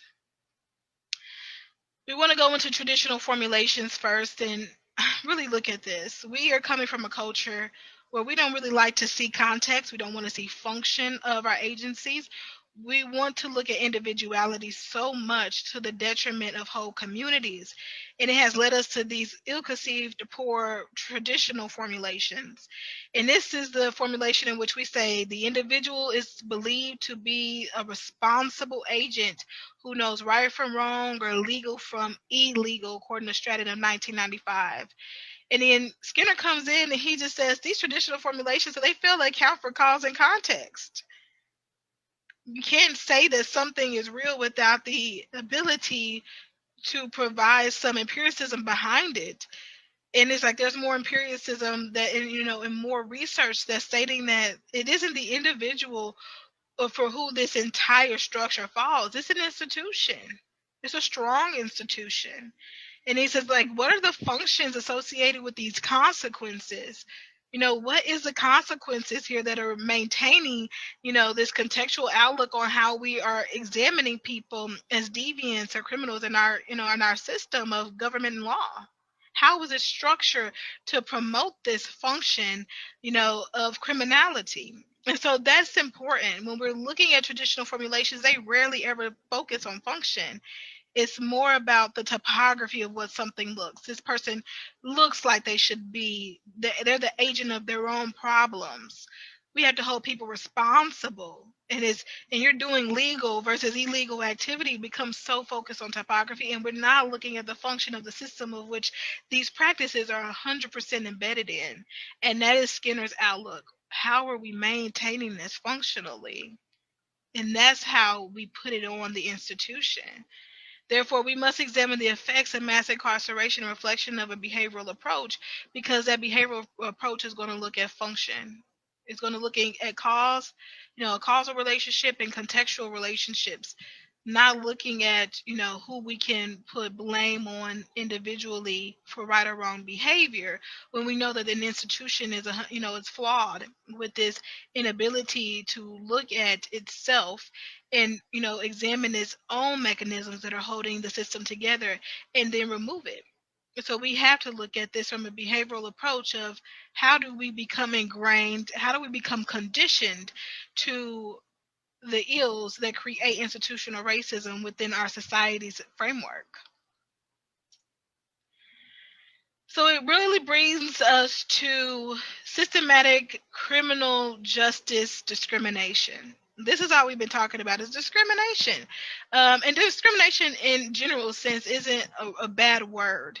I remember growing up as a teen trying to make sense of social studies because it didn't make sense when I was younger. I was like, how is discrimination bad? We all discriminate. I make, simple discriminations all the time. Discrimination is not a bad term. Discrimination means I am able to pick out attributes and determine the difference between them and make decisions based on those differences. However, when we're looking at discrimination in the context of institutional racism, we're looking at making a decision on those differences that allows one privilege and opportunity, and we're looking at another discrimination that allows people to be aversively paired with negative associations and then get the brunt of the hardship of an entire institution or several institutions for a course of lifetimes, decades, and centuries of oppression. And so that is where, when we say discrimination, it becomes this act of ignorance in this way. So want to go back here because this is where we're breaking it all back down to. This is kind of why we came. This is what we're here. A lot of you guys are here because this summer we were rocked as a community, being forced to deal with the systems that we have allowed to go unmanaged for centuries, decades, years, all of these years and in decades and centuries, we allowed it to go unmanaged, you know, unresolved. We just kept building and kept building on what was already there to the point where we created this very strong institutional monster. We're here because this summer we all witnessed the death of George Floyd. It's not happenstance that this is happening right now, right? We're here as an organization trying to promote equity, you know, equity even amongst our justice system. It's not by happenstance. We are seeing these murders and we're seeing a cumulative effect of cultural practices in front of us. And we're saying something's not quite right. Something doesn't make sense. And that is important for us to recognize that why we are here is because we've seen the brutalization that comes from over policing practices in minority communities. We've seen it. And it rocked us to the core to where we're like, what is happening to us? Is this happening all the time? And for a lot of us, it was our first awakening. And then the questions came. I had originally created this presentation this summer because I just kept getting so many calls, so many texts, so many messages, so much contact from my friends and even family asking the question of what is happening? And I got so tired of answering every single little phone call and trying to run through an entire history of police brutality and racial profiling and mass incarceration and slavery. And it became so much that I was like, let's put it in a presentation. I'm going to invite everybody out to this presentation and we're going to talk about institutional racism here in the United States. That is why we're here, because there is a growing need for the wealth of knowledge on this subject that we can understand, that we can resonate with, that makes sense to us. And it's important to us. And so this is the meat and potatoes, you guys, of why we're here. We're here to talk about over policing practices in minority communities. Institutional racism and what is got to be the most deadliest form of racism in this institution of criminal justice, because it has resulted in deaths, it has resulted in mass incarcerations, and it has resulted in suicides because of those mass incarcerations. Again, these are real people. Their stories are very real, and we're going to talk about some of these stories. But it's important that we look at why we all came. Something big happened this past summer, and for some of us, even in my community, even me, we're still dealing with this. It didn't go away overnight.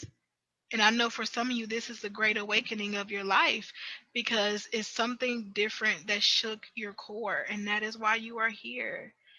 And fortunately, why, unfortunately for our organization, we were able to understand that and come together. Something horrible came from this horrible thing came, and it shook us all to our core. But fortunately, the gift from this tragic situation is that we all woke up and we decided something needed to be done, and we're doing it, and you're here. And that is what's important, is that we're ready to learn, we're ready to understand, and we're ready to do some work.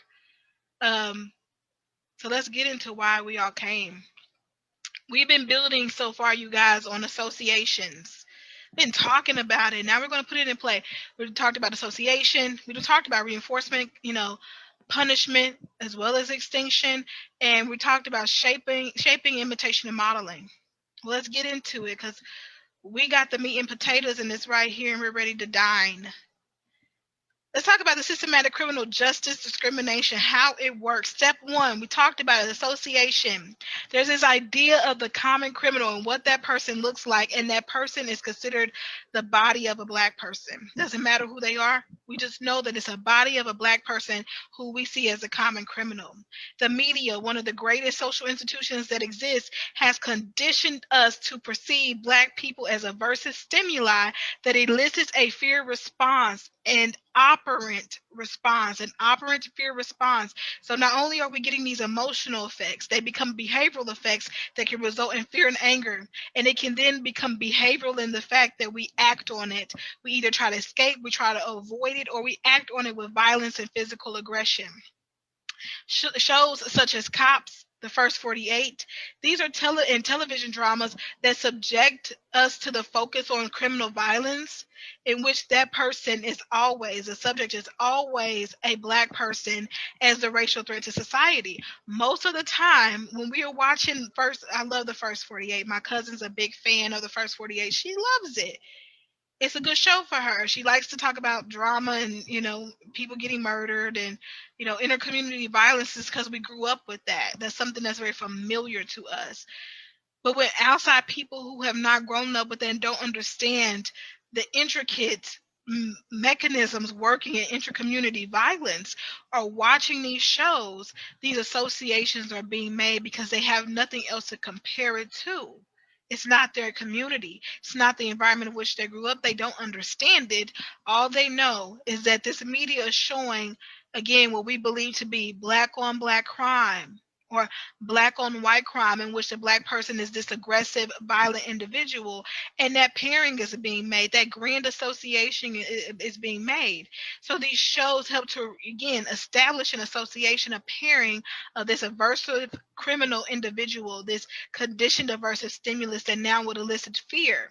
And that brings us to the negative reinforcement. When we are being faced with something that is aversive, that's present in our environment, we either want to do something to escape or avoid it. And that becomes negatively reinforcing in the fact that we're likely to do it again in the future if it works to get us out of that environment. So again, going back with association, it's the idea of the common criminal is the body of a Black person. The racial threat perspective, because it's a big perspective here, that's by Wilson et al. Of 2015, views the criminal law the criminal justice system and the sanctions meted out by that system as tools used to control racial and ethnic minority groups that pose a threat to the positions and safety of those in power. And this is where we get the racial threat perspective. It supports a biologically flawed individual, going back to that traditional formalization that these people are just biologically flawed from birth.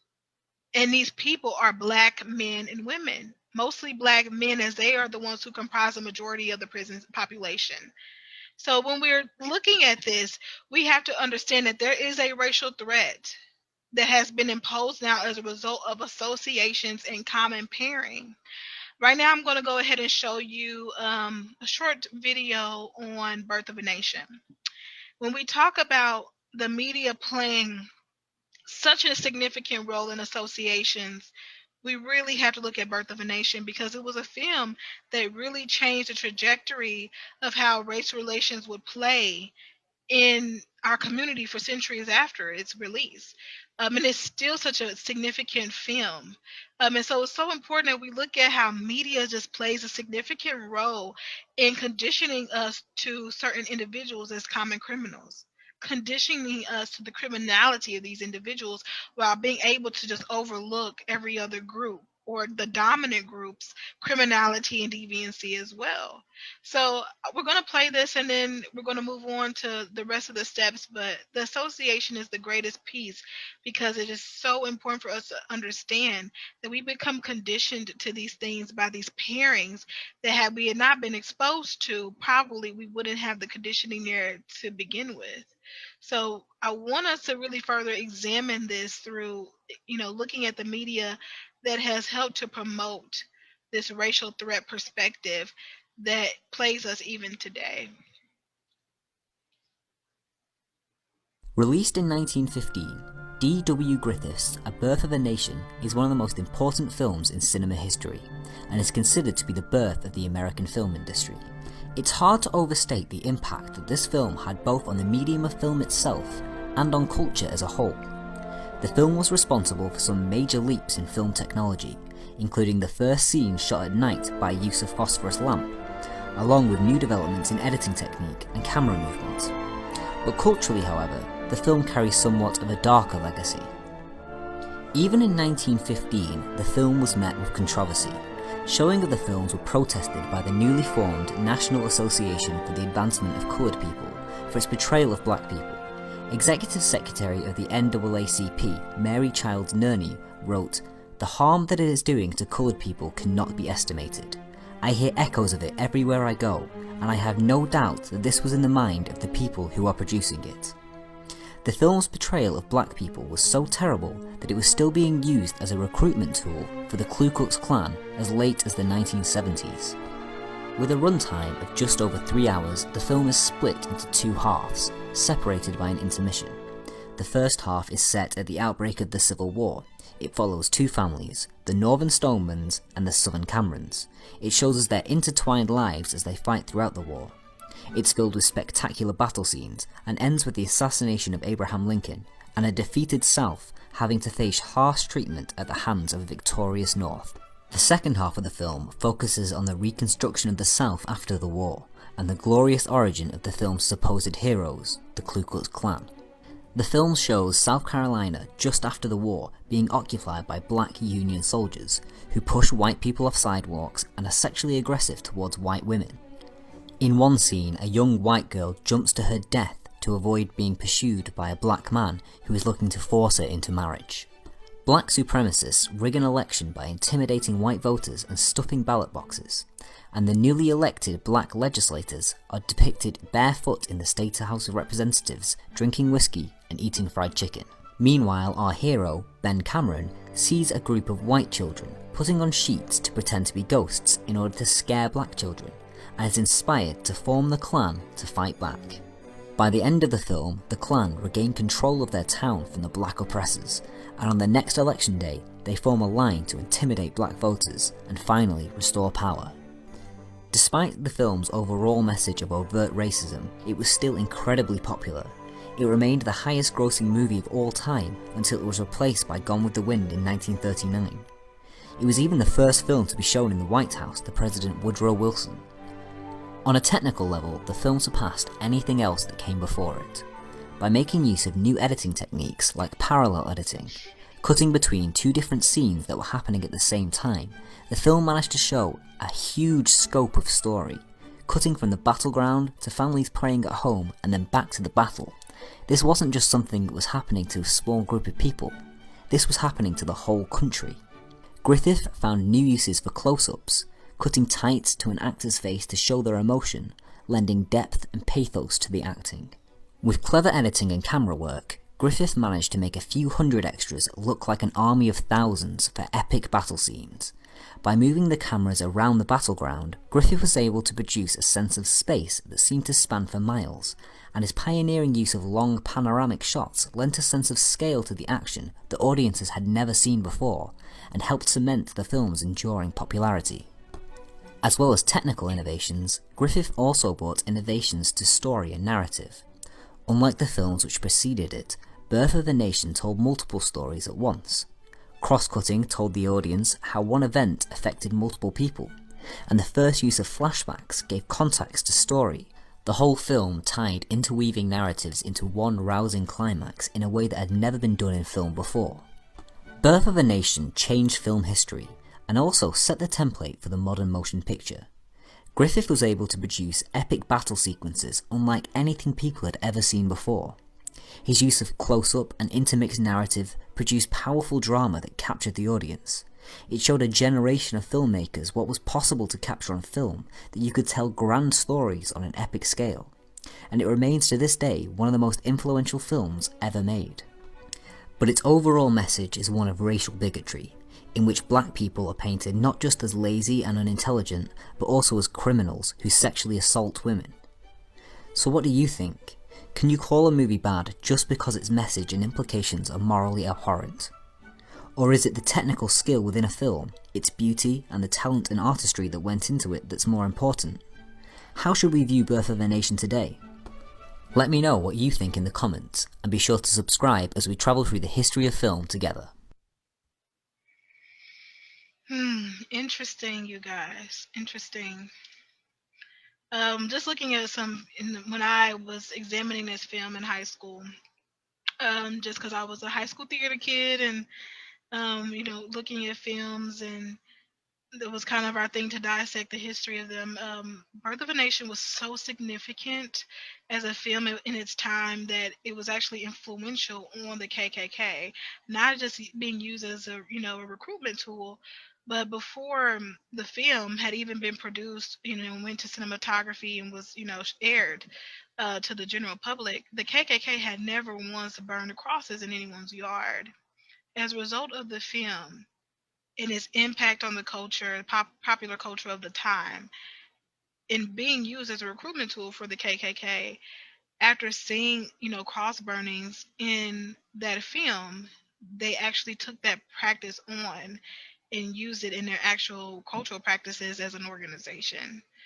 So when we talk about associations, we talk about grand, influential practices of the media as a social institution itself, we cannot overlook how media plays a major, massive role in conditioning us to certain people and things um, that are aversive, conditioning us into these practices because they're helping to maintain status quo as well. So when we're looking at associations, we definitely have to look at the role media is playing in our pop culture. Birth of a Nation is just one of many examples of that. So we're going back to associations become prejudice. Now that we've ingrained this conditioned aversive stimulus in our environments, we then develop prejudice around it. And again, relational frame theory supports the use of these derived transitive relationships, these functions within our language, in which we go A equals B and B equals C, so A must equal C. In this way, we know that when we say black men are consistently arrested in public, the media portrays them as criminals and deviants, but then we're able to make that generalization that, oh, all black men and people are criminals and deviants. And that's how this works. It's very transitive. It goes into being able to take our language, put it through this system of context and association, and then making grand generalizations from simple stimulus equivalents. And that's so important that we understand how prejudice becomes a part of our quote unquote belief system. That belief system is connected with the skill of stimulus equivalents and associations that are constantly being reinforced again and again in our own verbal communities. And in those associations that are based in stimulus equivalents, they become a part of our verbal behavior, which is constantly engaged every single day. Almost, to the point where it becomes what we believe second nature to us to speak in these ways. And this is where, where we find that people in the field of psychology get this prejudice, this idea that prejudice is a internalized belief, because the reinforcement is so consistent. It's so perpetual that we don't see the individual mechanisms within it. We only see this inherent nature that we believe it has, instead of being able to break it down into this system of its association caused by stimulus equivalents, this higher functioning order of derived stimulus relationships, that we're able to talk about a behavior in relationship to other behavior and contextually put our behavior into a framework, our verbal behavior into a framework, that we now get this prejudice. Well, it's hard to see all those mechanisms. So it's like, oh, there's just this internalized belief. Well, how did it become internalized? What is the system, the mechanisms maintaining it? And this is what we're breaking down today. So step 3, prejudice becomes cultural practices by mechanisms of modeling, imitation, shaping, reinforcement, and punishment. We've discussed this part already. And this is the way it can break down within the institution of criminal justice. As we look at policing practices, we have senior staff and mentors who work in the academy, and supervisors that train incoming officers. They identify criminals and how these individuals should target criminals in neighborhoods in which crime is believed to likely occur. So you get these people who are seniors, senior staff members, been doing this job 20, 30 years. This is their career. And these new people are coming in and they're learning policing tactics, again, modeling and imitation from their superiors. If the superiors have done it this way their whole life, their whole career life, and now they're going to teach you how to do it the exact same way. And you're going to follow along with it, because if you don't, you're not going to get reinforced. So here we go to the next point. Officers are reinforced through public praise from supervisors for meeting quotas and being tough on crime. We always hear that, oh, this politician or this, police captain is tough on crime. That's reinforced. We want someone who is tough on crime. So officers are, they are they're getting reinforcement from being tough on crime in the field, making a lot of arrests. And when they come back to the department, it's a lot of praise. You're doing so good as a rookie. You're, taking on all these big, problems. I see you really doing the work.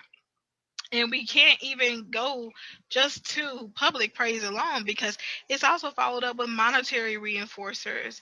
We are offering bonuses, and when an officer consistently follows specific training and engagement within the public and make arrests that support the focus of a unit or his or her higher ups and government officials, there's bonuses, there's money to be given. So it's not just the praise, it's you did such a great job, here's a bonus, keep that up, we want to see more of that on the squad. And then there's this camaraderie that comes with it as well, from having that strong brotherhood, having someone agree that you are just like them, you're really out here trying to get the bad guys. That is a culture here of practices that help sustain this internalized belief system that comes from prejudice through the mechanisms of modeling and imitation and shaping and reinforcement. And so we look at here, people go, well, what about the whistleblowers? It's not a lot of them. And there's good reason as to why, because the punishment that comes with whistleblowing or telling on a fellow brother or someone who you're working with in law enforcement, this very hierarchy system of, strict codes and guidelines on how you're supposed to act. If you do that, you're likely to face some extreme punishment. So failure to engage these practices appropriately can get you ostracized from your unit. And there's a lack of protection from your unit. Poor performance reviews from supervisors and senior staff if they think you're just not tough enough. You're not doing enough out there. Loss of departmental friends and brothers, and potential loss of job and career as a cop is so aversive. It's so punishing. Who would want to go through that? So I leave this question down here. Be honest with yourself. Do you think it's easy to withstand this kind of punishment if this is all you know and love? If being a cop were all you knew, all you loved, the only thing you ever wanted to do in your life, the only thing you felt you were right at doing, could you call out a brother? Could you call out a fellow co-worker? And then the answer is, for some people, just is no. Even when they know there's dirty cops, even when they know that people aren't following, protocols appropriately, not doing appropriate search and seizure, they won't. I was just watching the crack, documentary. And in the documentary, if you guys haven't had the chance, to watch it, I don't want to ruin it. But there's one particular part, I'll talk about this part, where this cop is found to be dirty, and he was taking drugs from, the drug dealers on the streets. And then he was taking it and reselling it for his own profit. And the judge asked him, why did nobody in your unit who saw you do this tell on you? And he looks around, he's like, no one would ever tell on a fellow brother, not a fellow cop, not your family. You don't turn your back on your family, even when you know they're dirty. You don't tell on a cop. That's going against code. He said, yeah, so I was doing whatever I wanted to because I knew no one was going to tell on me. The drug dealers would not be believed if they went to the cops and said that someone's taking my drugs. Well, you're not supposed to be selling drugs in the first place. And then no one on my unit was going to be brave enough to go against me because they know all that could come with doing so. And we don't break code. And this punishment, that's why codes are not broken within this profession. And it's part of the growing, enduring problem that minority communities are facing because of it. So step 4, we then walk into cultural practices that become institutionalized in our laws. The law then becomes a controlling agent that maintains these practices. I want you to go back to rule-governed behavior, because once it's in the laws, it becomes a part of the rules that we follow. I want you to remember what Skinner gives us, that rule-governed behavior doesn't need you to go and experience the contingencies associated with. You're just going to follow the instructions as you've been told. So once we have these cultural practices, the mechanisms are sustaining these cultural practices. Well, then we can create laws around these cultural practices that can be maintained for years to come. That way it's on the books. It is what it is. This is what we're allowed to do. And even if you might question it as a fellow cop and go, maybe I shouldn't be pulling this person over. Well, it's a part of the rules. You can do it. So any question of it will go out the window because it's part of your job and it is what the law sustains. We're going to talk about 2 laws that, as a result of poor negative cultural practices within the institution of criminal justice, have become a law, even though we know it shouldn't be one. It is not appropriate. It helps to, again, sustain these cultural practices in a fixed way that allows them to be carried out without question, without any challenge, until recently. We're going to talk about stop and frisk law here. So stop, question, and frisk is an NYPD policy where police will detain and question pedestrians and potentially search them if they have a reasonable suspicion that the pedestrian in question is committing, or is about to commit a felony or a penal law misdemeanor. A reasonable suspicion if you may be, or you're going to just did commit a felony or a penal law misdemeanor. Just the language of that suggests racial profiling. It's in the language itself. But because racial profiling has already been a cultural practice, it easily becomes institutionalized in the law to sustain that cultural practice for years to come. Unfortunately, the victim most notably documented against stop and frisk law is Khalif Broader.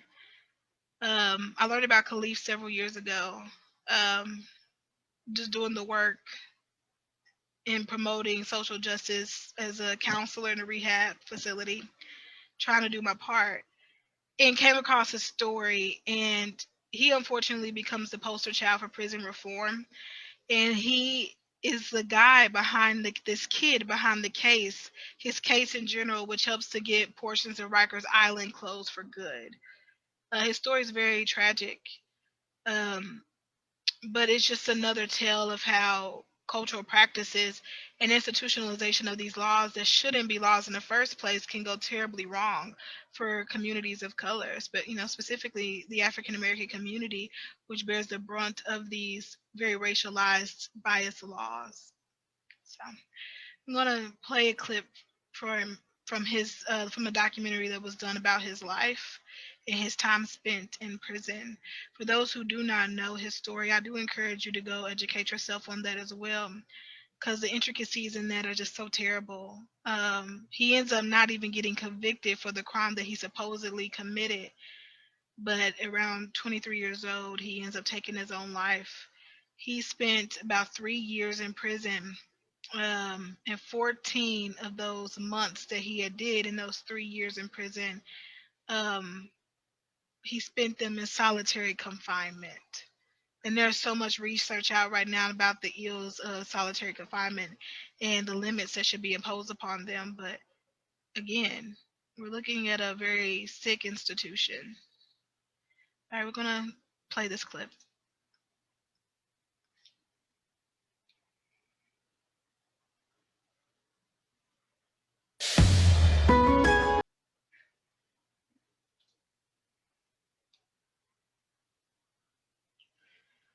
Khalif's story is a very strong story in police reform, and prison reform, and it's very much becoming and gaining ground as we speak. He unfortunately does become the poster child for prison reform, specifically as it's carried out at Rikers Prison, Rikers Island. However, that's not the only, unfortunately, not the only cultural practice that ends up becoming an institutionalized law. Stand your ground law is a law that is in at least 25 states that allow that there's no duty to retreat an attacker in any place in which one is lawfully present.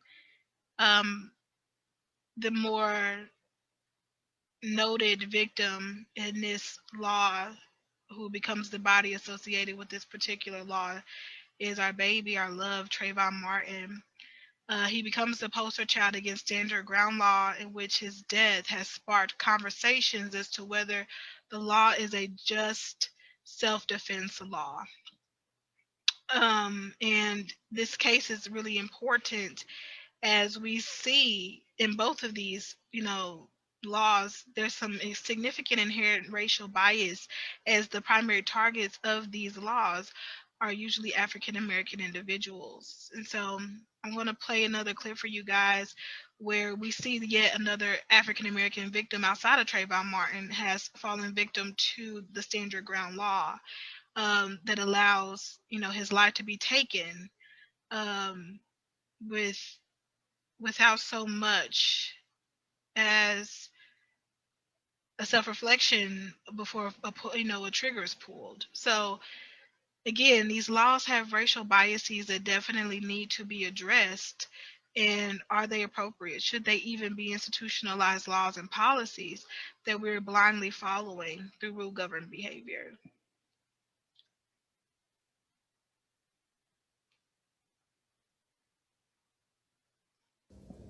A dispute over a parking space led to an argument, a fatal shooting, and now a lot more talk about stand your ground laws. Meg Oliver is in Clearwater, Florida. We did everything together. It's tough. Brittany Jacobs is still hurting. The shooting happened last Thursday in this convenience store parking lot. The family of five parked in a handicapped spot. 28-year-old Marquise McGlotton and his 5-year-old son went inside. That's when 47-year-old Michael Draka confronted her. He was just, harassing me about a parking space, about a handicapped parking space. McGlotton returned and shoved Draka to the ground. That's when Draka drew his gun and fired a single shot into McGlotton's chest.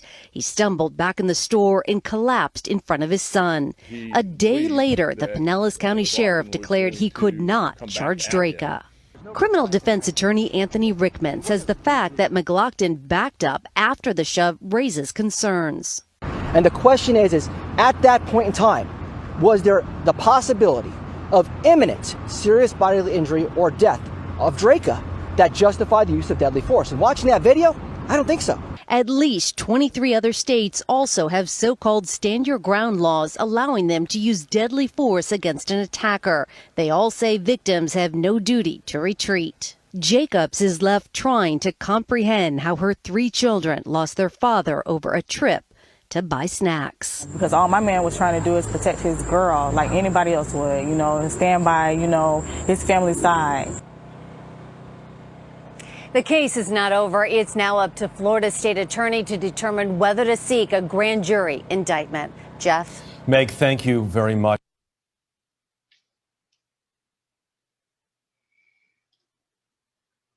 So, as we've seen, and as we've discussed, we have a broken system. And the question now becomes, how can we fix a broken system? Well, when we look at extinction as a behavioral technique, it is and as just a reminder to you guys, it is the removal, the withholding of reinforcement from behaviors we no longer desire, according to Cooper, Heron, and Hewitt of 2007. These are just some suggestions that have been given to us from Ward that allow us to see what some suggestions would be for us to move forward, in towards community progress, to help us get rid of institutional racism within a lot of the systems that we are working with, in the institutions we're working with, but specifically with the criminal justice system, which is why we all really are here, because this is the system that is the most dangerous right now to people of color. But reinforcement could be provided based on outcomes related to community engagement instead of over policing of community people in the community. So in that way, we could just restructure our reinforcement more towards engaging community integration practices, and reinforce working with community people to help solve problems within those communities that are related to discrimination and disparities as it revolves around race. Excuse me. And we can talk about reinforcement that is related to quotas and numerical value being discontinued. Instead of worried about arrests that are being made frequently, we can talk about ways in which arrests are being made appropriately for appropriate means of handcuffing someone. Is this an appropriate arrest? Questioning the arrests that we're making in certain communities over arrests that we're not making in other communities.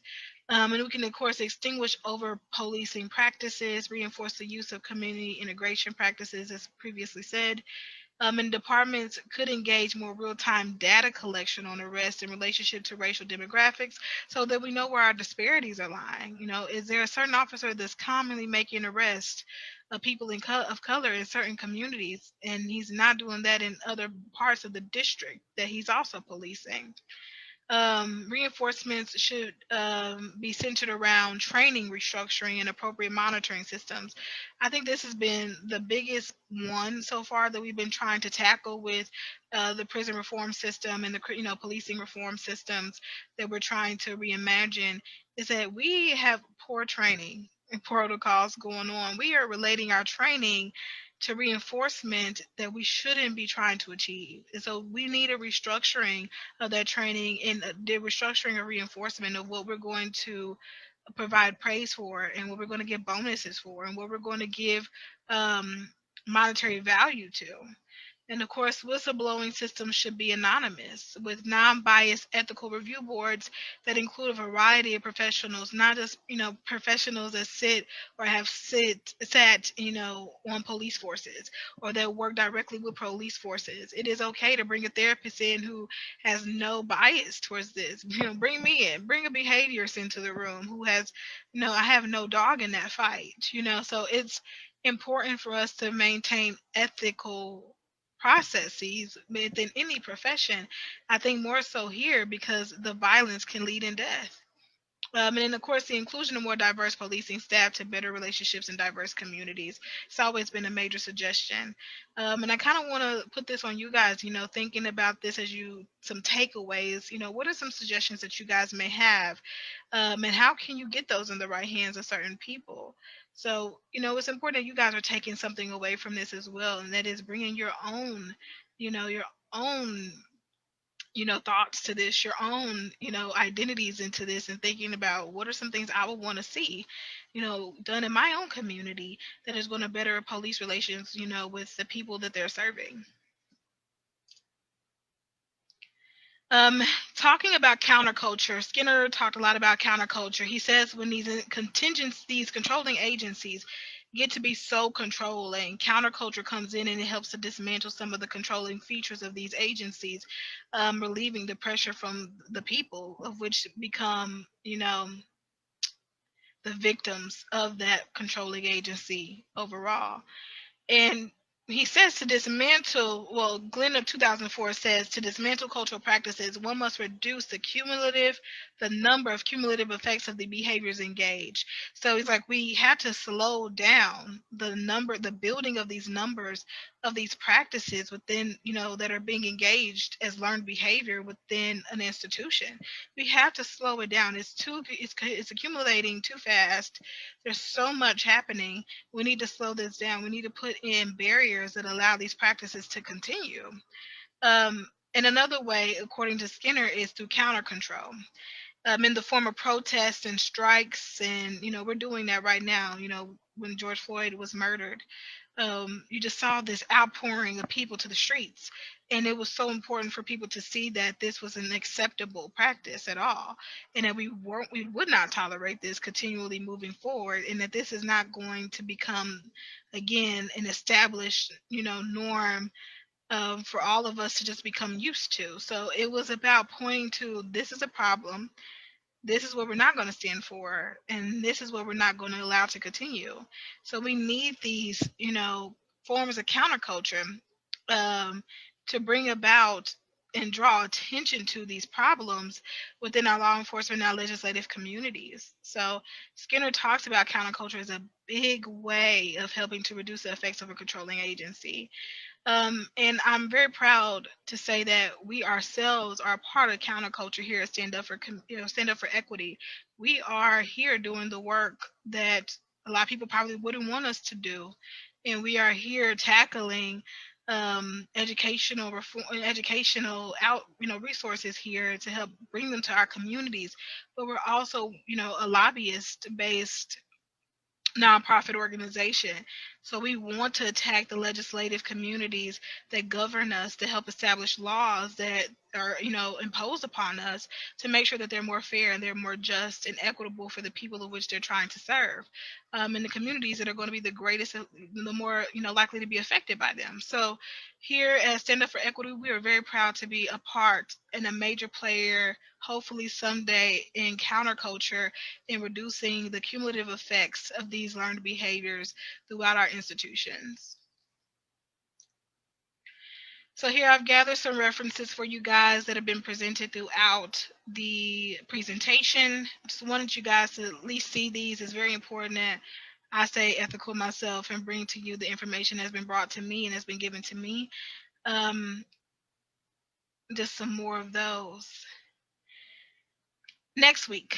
So February the 11th at 7 p.m., please come and join us for our panel discussion that has been prompted by this particular presentation. We're having several panelists come sit with us. Please follow us on Facebook and Stand Up for Equity.